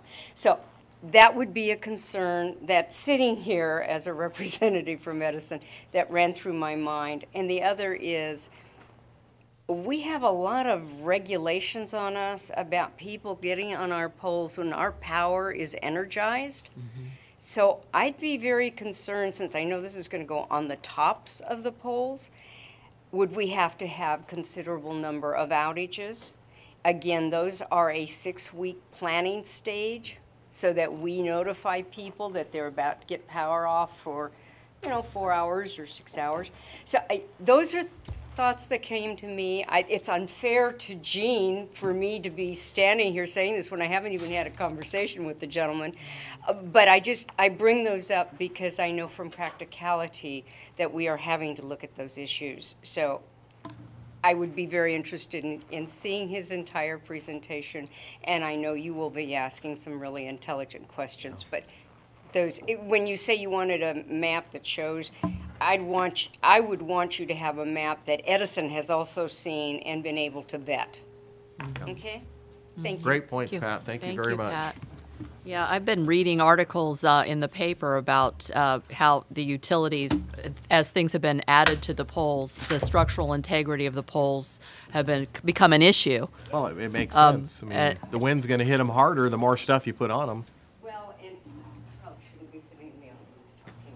I know enough that you're recording, so. The thing that has occurred, when we put a pole in, it's an Edison pole. We rent part of it to AT&T, who rents to the cable company. Now, some of those facilities that have come on, as things have changed, as Jean talked about, technologies have changed, they have changed out things on their poles, but there's been no wind check on them. And verification that that pole can in fact hold that new load. So that's where my concern would be. I'm sure the aerial's not that heavy or anything else, but just that one more thing could mean the pole has to be changed out. Right, and who's responsible for paying for the change out of those poles? Oh, no, Edison. Edison does it? Edison and AT&T and whoever is on the pole. Okay. It becomes a... You have a lot of poles, though, don't you, to deal with? Yeah, somewhere in the vicinity of about 4 million on our 4 million poles. On our, 50,000 And then we square have to miles. make our 80 poles a priority out of the 4 million poles. And that doesn't count the towers. I do have a question about the weight. What is the weight of that antenna? I mean, I'm assuming that... There's 3 antennas, they weigh about 5 pounds each. 5 pounds? Pretty light. Thank you very much, Pat. Very informative. So, Jared, do you have enough direction on this, what we need to move? Okay. Perfect. and then we'll get you all the information and Okay. bring it back. Thank you very much. Item 11, it is now time to hear individual council member informational items. Starting with, flip a coin, I always go to the ends. Deanna, how about you That's tonight? okay. All right, I have a few I things. think I got Greg last time. Okay, there you go. That's all right. I got a whole list this time. But Do ya? I have a little list too, but I. I talk fast. Well, we'll start back October 24th. I'm going to let Councilwoman Polly talk about the Kinder Morgan high pressure gas line seminar that I attended, and I wasn't able to attend all of it, but the hour that I was here, it was very educational, and I enjoyed it. But I'll let you talk about that. On October 28th, we had a school committee meeting that was hosted by the City of Orange. It was over in their City Hall, and there was nothing new that happened there. On October 29th, I met with the owners of the former 76 property. I think all the council is aware of that and has been given a copy of the termination letter. That came to my surprise at that point. On October 30th, the foundation put on a beautiful Halloween fest. I was a judge for the dog contest, which was something I can put on my resume at this particular point. Then on November 11th, we had a Villa Park Community Service Foundation meeting. At that time, Rondi Walsh, who has been a wonderful volunteer and board of director, resigned. She didn't give any specific reason other than she's busy and she has other things right now to do, and she will be welcome back when she has time to get put back on the committee. And as of right now, what we're in the process of doing is reevaluating who's on the board, what their terms are, whether we need that many board members, and the direction that the foundation's going, and there's been a committee formed, and that is going to be presented to the council in December because terms have to be re-upped at that time. On November 18th, which was Monday, yesterday, we had another school committee meeting. A month had gone by. It was hosted here at Villa Park. At that time, I had 2 items on the agenda. One of them was to have a public awareness campaign in conjunction with the City of Orange to educate their school-aged children, parents, to try and carpool and encourage them to carpool, walk to school, ride their bike to school. And the reason I brought that up is because the enrollment numbers are not going to go down as far as our 4 schools here. So the only way that we're going to try and ease any of our traffic is to try and encourage some sort of a green effect of carpooling. The mayor was not open to my idea and felt the mayor of Orange was not open to the idea of carpooling and put the onus on if the children would like to carpool, then they can choose to carpool with their friends. I wasn't asking for any money or anything, just a public awareness campaign. So with that, I am working on doing it within our city. And we'll try and promote it within the school district and try and do a public awareness campaign within the schools and Orange Unified School District.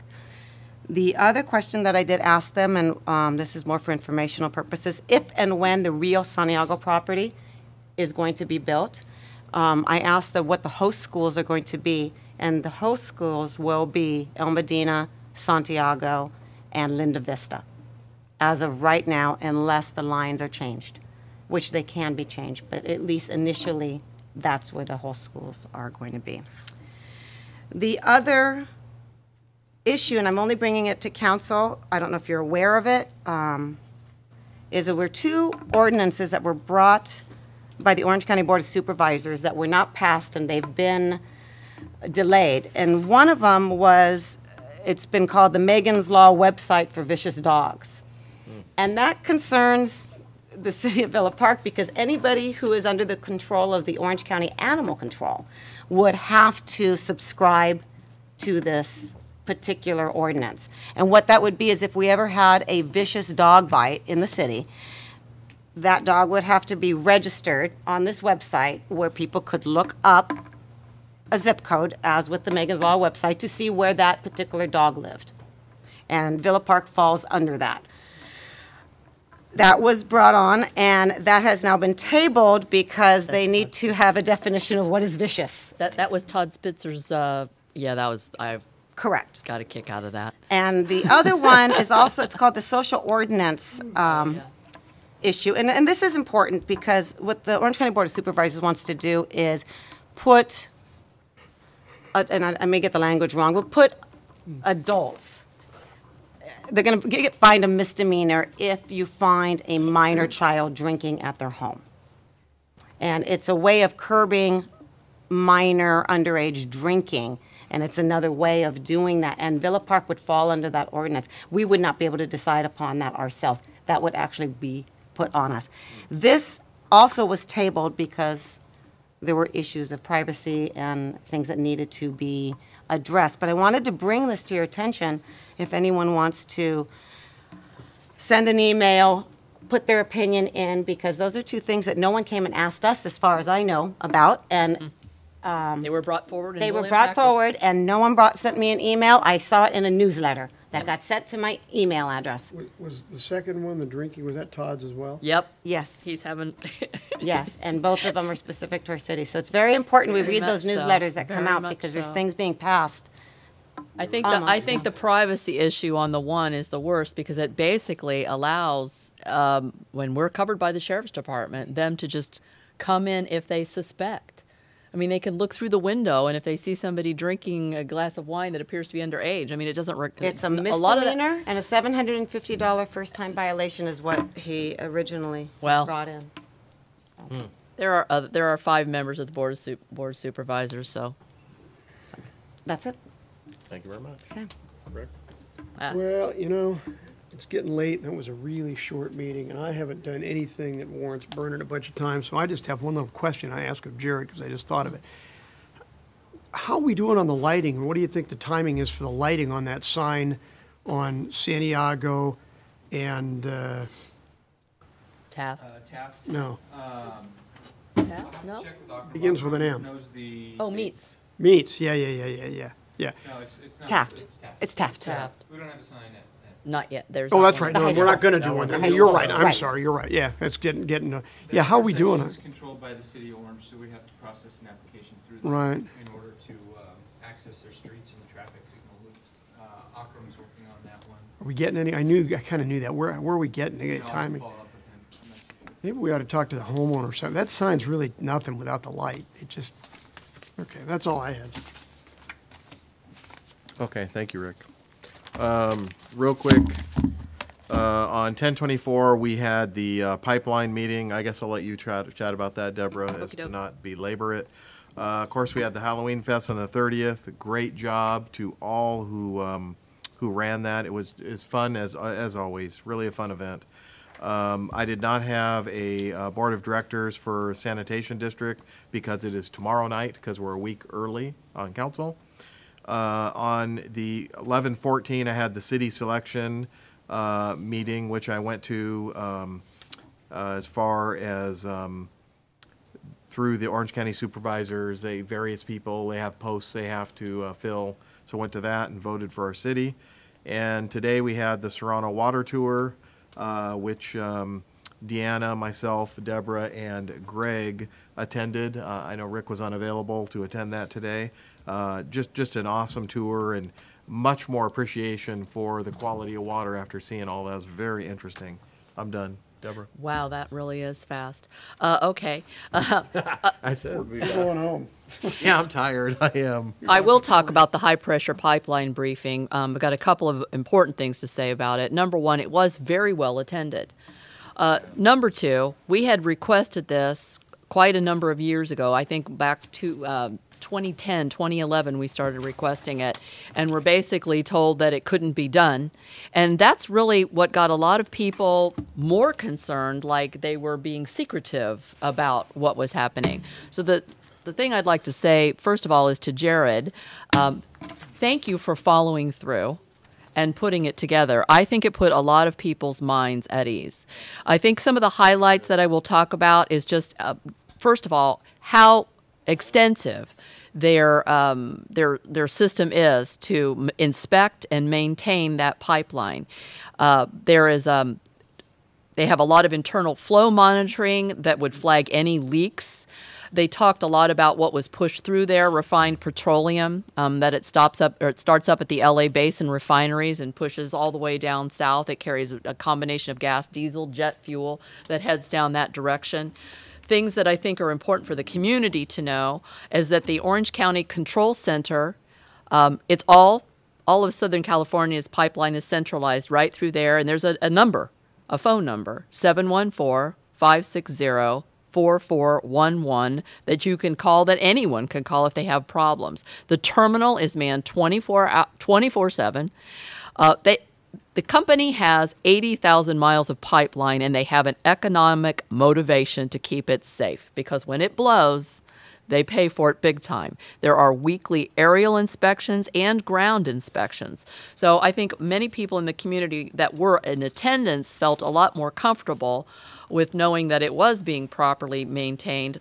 But the problem is we had put out early on that it was going to be taped for those who could not attend, and apparently not knowing what kind of an environment he was walking into, Johnny Thomason, who was the briefer, decided he did not want it taped. And respecting his wishes, Jared didn't tape it. I have already had several people who've emailed me asking me, where is it? We're trying to find it, because they were out of town or whatever. So I'd like you to just put that out. I know that Mr. Thomason said that he could make those slides available that I think were pretty descriptive. So if you could get that information out into the community, that we were unable to tape it, and give them key information. He was a wonderful guy. He really was terrific. Anyway, I thank you very much for doing that, and it might not be a bad idea, since it's one of their 4 key components of what they call their close internal program, is education. They were more than willing to come and educate, and it might be a tickler that you put on the calendar that every 2 years or whatnot, similar to the what we're doing with the Sheriff's Department.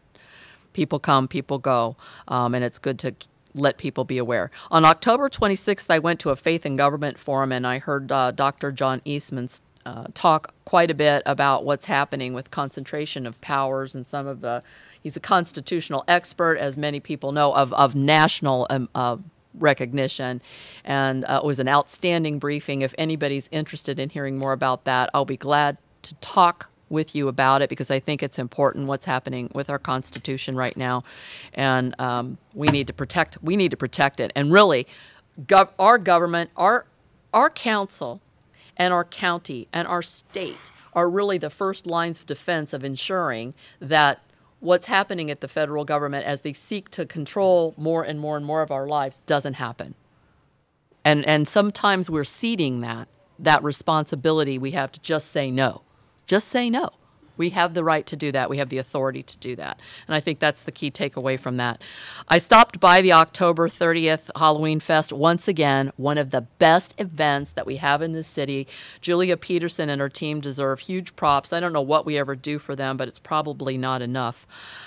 You remember we discussed AB 1266, that was the gender-neutral bathroom bill, that's what they're calling it, that allows boys and girls to go into whichever bathroom based on how they self-gender identify on a particular given day.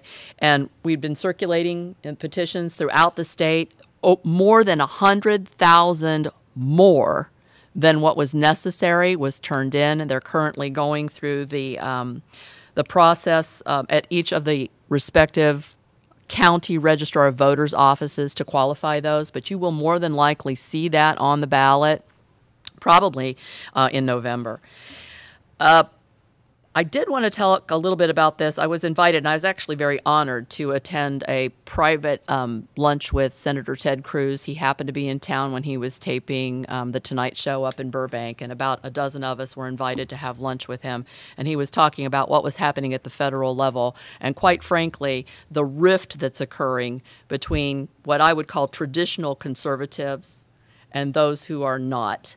And he is firmly of the belief that the primary reason we were not able to stop Obamacare in its tracks was because of that rift and people not pulling together like they should be to do the right thing by the American people. But that's not a battle that's over yet, and we need to remember that. On November 30th or 11th, it was Veterans Day. I'm a veteran. I love that day.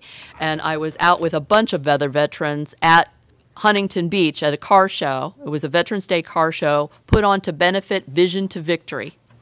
And Vision to Victory provides it's like a Make-A-Wish Foundation, if you will, for combat wounded veterans. There were hundreds of cars, probably 300, 400 cars, 25,000, 30,000 people that went through that car show.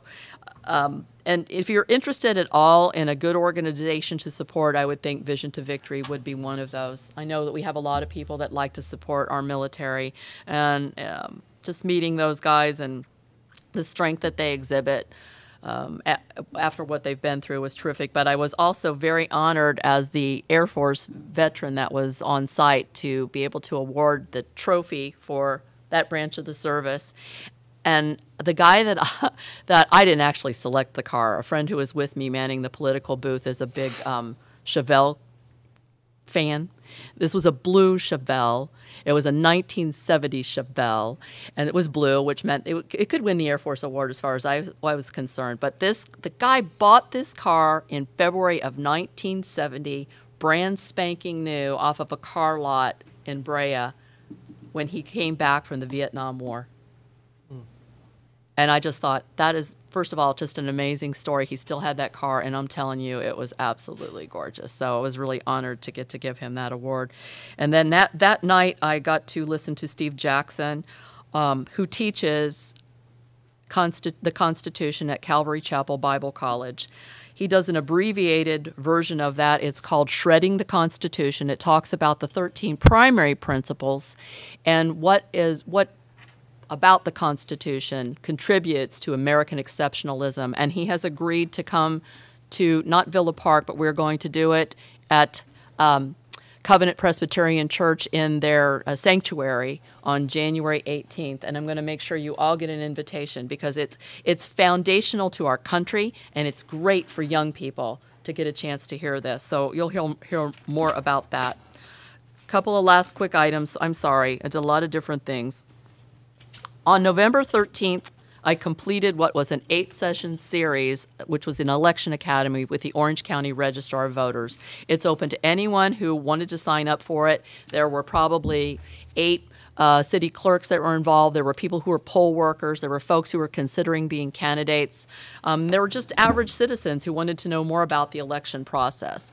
And I can tell you this, there cannot be a better run a registrar of voters in the entire state. I am positive of it.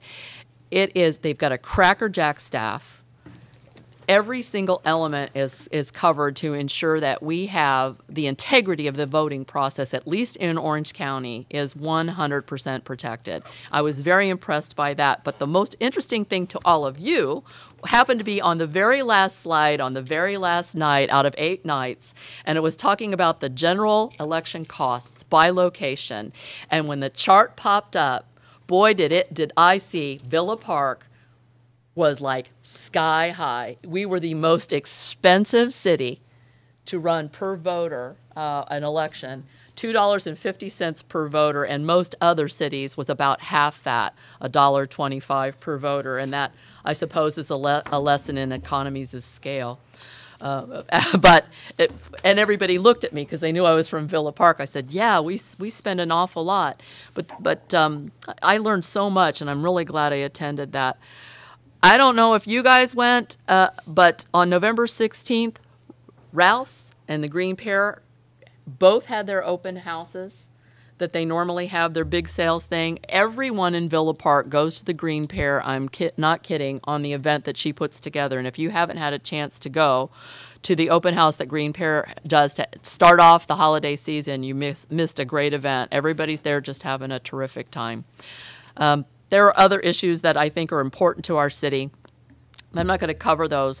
One of the things I want to talk about, Jared, is the article that I think Greg also pulled when it talks about trash and trash bids.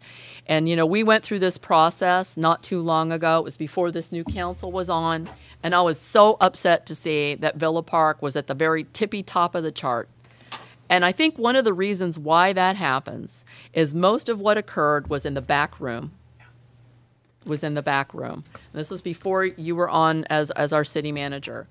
And it made me start thinking about what's happening in Costa Mesa with what they're calling COIN. And there are several other cities that are exploring COIN, which is civic openness in negotiations. And I would like you to grab what's happening up in Fullerton, I believe, and Costa Mesa, and see if it might be a good thing for the city of Villa Park to look at. Because things that happen there is outside the public eye, and sometimes we don't have the strength as council members to maybe fully go to bat for our citizens. And I think it's something that maybe too many things are happening in closed session. Maybe too many. So that's an assignment. Thank you. Yeah. Well, I'm glad to know we're number 2 in expensive garbage service. Yeah, number 2. Number 2, by a couple of pennies. That sounds terrible. Sounds terrible. I just got your bad joke. Anyway, well, we've had no CDC meeting since the last meeting, but we will here before the December meeting. There was no Vector meeting this past month because it's on Thursday this week. There was a library meeting that I did miss, nothing really happened. And then they had, I know Brad's going to the sanitation district meeting on the alternative, but he's going, so I won't be going to that. We already brought up the green belt, so I think that's already well on its way. We had the Serrano event today, which is very informative. I was glad that almost all of us got to go there. I think Rick would have gone if he could have. It's a good testament to what a local government can do and to a small community, and be very, very thrifty on how they execute all their services. They do a wonderful job, and they don't do it with any thanks, really. People turn the tap on, they don't realize all that goes behind it, and putting up with the state of California in the meantime, because they're awful. They are awful. If you've ever run a business or a factory or filled out or had an employee, you know very well how bad they are. They're terrible, and they take no prisoners. I was glad to see that we had this pipeline meeting. Now, I wondered if you could put those slides on Villa Park TV. That'd be very easy to run those through, on a timely basis. Other than that, I agree with Deborah on the COIN. I think that's something we need to look at going forward. The only other thing I wanted to make a note of is that I appreciate you jumping on the iron fences. But we also had some direction for the bathrooms and the council chambers improvements, and I'd like to see a report on that next month. That's it. Easy. Okay, great. Thank you, everybody. Finally tonight, is there a report from the Villa Park team? Jared? No, I would like to echo Lieutenant Gunzel's comments about the December 5th shredding event here and fraud event here at City Hall. 5 to 7, 4 boxes limited per person, and it's going to be wonderful. Next is VPTV. So the upgrades that we approved a couple council meetings are set to take place this weekend. All the equipment's ordered, all the equipment's in stock. Friday mid-afternoon, we'll pull the plug on the cable channels. They'll be down over the weekends, and we're hoping to flip the switch on Monday. Should be down temporarily, but I think it'll be great improvements. And with regards to that, with the technician, can you make sure that the technician will allow us to access the one remote microphone? Yes. Yeah. Get those instructions so that we'll have the Brad instructions and I in place. we can't figure it out 2 weeks in a row. Absolutely. Yeah, good point. What's that? Was that for like rotary? Rotary. Oh, yeah. To use a wireless mic so they sync up with our speakers here. Okay. And then with regards to the bathroom remodel, yeah, it's taken a little bit longer than we anticipated, but the quotes have just been all over the board, anywhere from $5,000 to $12,000 per bathroom. So we're having to scale it back a little bit and come up with the scope of work, and then we'll have to go out and rebid that one. But, it likely won't be done again for another 30 to 40 years, so we want to make sure we get that one right. Yeah. That's all that I have. That's it? Okay. With that, we will adjourn in memory. I forgot one thing. Go ahead, Greg. Thank you, Michelle. Yeah. Oh, good point. It is kind of sad she does all this and then we don't even pull it to talk about how beautiful your CAFR looks. We can ask you some questions if you like. We'll save it for next time. That is sad. Yes, thank you, Michelle. Yeah. All right, so with that, we will adjourn in memory of Don McGargy, who passed away this month. Don was a longtime resident of Villa Park who lived on Sarah Villa, spending most of his retired time rebuilding and restoring vintage Jaguars. Our next regular meeting will be on Tuesday, November 19th. Sorry, December 17th. Oh, yeah, good point. I guess I'm just reading. You wrote it, Jared. December 17th, correct, Jared? Yes, sir. Got it, at 7 o'clock in the chambers. Thank you very much. Good night. I'm tired. I'm too.